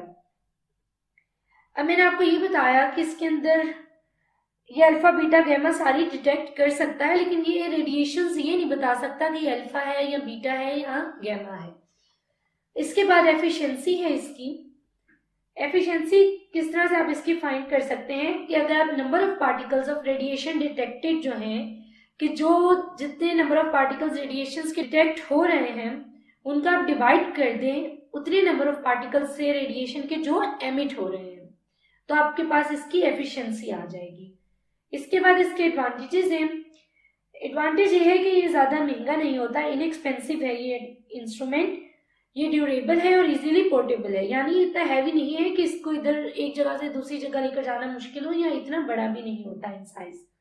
और ये all type of the radiations detect कर सकता है, कि ऐसा नहीं है कि सिर्फ अल्फा की रेडिएशंस आए तो ये आपको सेंसर से कोई साउंड प्रोड्यूस हो कि रेडिएशंस आ रही हैं और बीटा गैमा की तरफ ना बताए, ये तीनों किस्म की रेडिएशंस को डिटेक्ट कर सकता है। डिसएडवांटेजेस यही है कि ये नहीं बता सकता कि ये रेडिएशन जो आई है अल्फा थी, बीटा थी या गैमा थी, और इसको आप एग्जैक्ट एनर्जी डिटेक्ट करने के लिए रेडिएशन की भी नहीं यूज कर सकते, ये सही वैल्यू नहीं बताएगा आपको, और इसकी जो एफिशिएंसी है वो बहुत ही ज्यादा लो होती है। तो ये था आज का टॉपिक। आज का हमारा लेक्चर है 15 न्यूक्लियर फिजिक्स का। आज के लेक्चर का टॉपिक है विल्सन क्लाउड चैम्बर। इसकी हिस्ट्री ये है कि इसे CTR विल्सन ने 1911 में स्वीडिश लेबोरेटरी में इन्वेंट किया था, यूनिवर्सिटी ऑफ कैम्ब्रिज UK। जो ओरिजिनल क्लाउड चैम्बर है वो स्वीडिश म्यूजियम में ही रखा गया है। इसकी डेफिनेशन ये है कि इसे आप विल्सन क्लाउड चैम्बर भी कह सकते हैं, क्लाउड चैम्बर भी कह सकते हैं। ये एक पार्टिकल डिटेक्टर है जो कि आयोनाइजिंग रेडिएशंस का ट्रैक शो कराता है। इसका प्रिंसिपल ये है कि जो सुपर सैचुरेटेड वेपर्स होते हैं वो रीडली कंडेंस हो जाते हैं आयंस और डस्ट पार्टिकल्स पे, और इसी सिमिलर वे पे इधर क्लाउड्स एटमॉस्फेयर में फॉर्म होते हैं जो शो होते हैं। आप इसका वर्किंग प्रिंसिपल देखेंगे तो आपको इसका प्रिंसिपल क्लियर हो जाएगा। इसकी वर्किंग में ये है, आपको इसकी डायग्राम नज़र आ रही है। इसमें लाइट बीम है, ग्लास प्लेट है, रेडियो एक्टिव सोर्स है, मॉइस्ट एयर है, पिस्टन है, मेटल सिलेंडर है। अगर इसमें जो प्रोसेस हो रहा है उसकी तस्वीरें वगैरह बनानी हो तो आप ग्लास प्लेट के ऊपर कैमरा एडजस्ट करते हैं। इसकी वर्किंग में ये है कि इधर एक पिस्टन लगाई गई है जो रैपिडली मूव करती है आउटवर्ड डायरेक्शन में, और इधर सडनली एडियाबैटिक एक्सपेंशन हो रही होती है, वो सैचुरेटेड एयर की कूलिंग से होती है। जो इससे फिर क्या होता है, जो एयर है चैम्बर के अंदर वो सुपर सैचुरेटेड हो जाती है। सुपर सैचुरेटेड का मतलब क्या है कि वो इतना लिक्विड उसके अंदर कंटेन हो जाए जितना वो होल्ड ना कर सके, यानी उसकी जो एक लिमिट है उससे ज़्यादा लिक्विड उस एयर के अंदर कंटेन होना स्टार्ट हो जाता है। जो सुपर सैचुरेटेड वेपर्स हैं वो कंडेंस होते हैं इस फॉर्म में कि जो टीनी ड्रॉपलेट्स डस्ट पार्टिकल्स पर या आयंस पर होते हैं। ये एक मंजर इस तरह से दिखाई देता है जैसे फोग होती है। जब आप इसे टॉप ग्लास से देखते हैं प्लेट से तो इनसाइड द चैम्बर ऐसा मंजर होता है जैसे फॉग हो। चैम्बर अगर क्लीन हो और उसके अंदर कोई भी डस्ट वगैरह ना हो तो फिर क्या होता है कि एक्सपेंशन जब होती है तो रेडिएशंस पास करती हैं चैम्बर से और आयंस इसमें प्रोड्यूस होते हैं। रेडिएशंस जिस पाथ से गुजर रही होती हैं उसी पाथ के ऊपर आयंस प्रोड्यूस होते रहते हैं। बिल्कुल एक पाथ पूरा आयंस का शो होता है। जो टिनी ड्रॉपलेट्स हैं वो कंडेंस होते हैं आयंस पे और वेपर्स फॉर्म करते हैं उसी एक ट्रैक के ऊपर। और जो फॉग का ट्रैक है जो पे शो हो रहा होता है, इससे आप एलिमिनेट कर सकते हैं विद द लैम्प, या कोई भी लाइट सोर्स आप यूज़ कर सकते हैं, और इसे आप ग्लास विंडो से भी देख सकते हैं। और अगर आपने इसकी तस्वीर वगैरह खींचनी हो तो जैसे मैंने पहले बताया ग्लास प्लेट के ऊपर कैमरा लगा सकते हैं। इसके बाद क्या होता है, पिस्टन जो है उसकी उसे पुश बैक किया जाता है उसके ओरिजिनल पोजीशन पे, और इससे इलेक्ट्रिक फील्ड जो है वो अप्लाई होती है, तो इसके अंदर जो आयंस हैं जो जनरेट हुए थे चैम्बर के अंदर वो क्लियर हो जाते हैं, और दोबारा से हमारे पास जो विल्सन क्लाउड चैम्बर है यूज़ होने के लिए दोबारा से बिल्कुल एक न्यूली स्टेट में आ जाता है। तो ये था आज का लेक्चर। आई होप आपको ये क्लियर हुआ होगा। अगर आपकी कोई भी कन्फ्यूजन हो तो आप कमेंट सेक्शन में पूछ सकते हैं।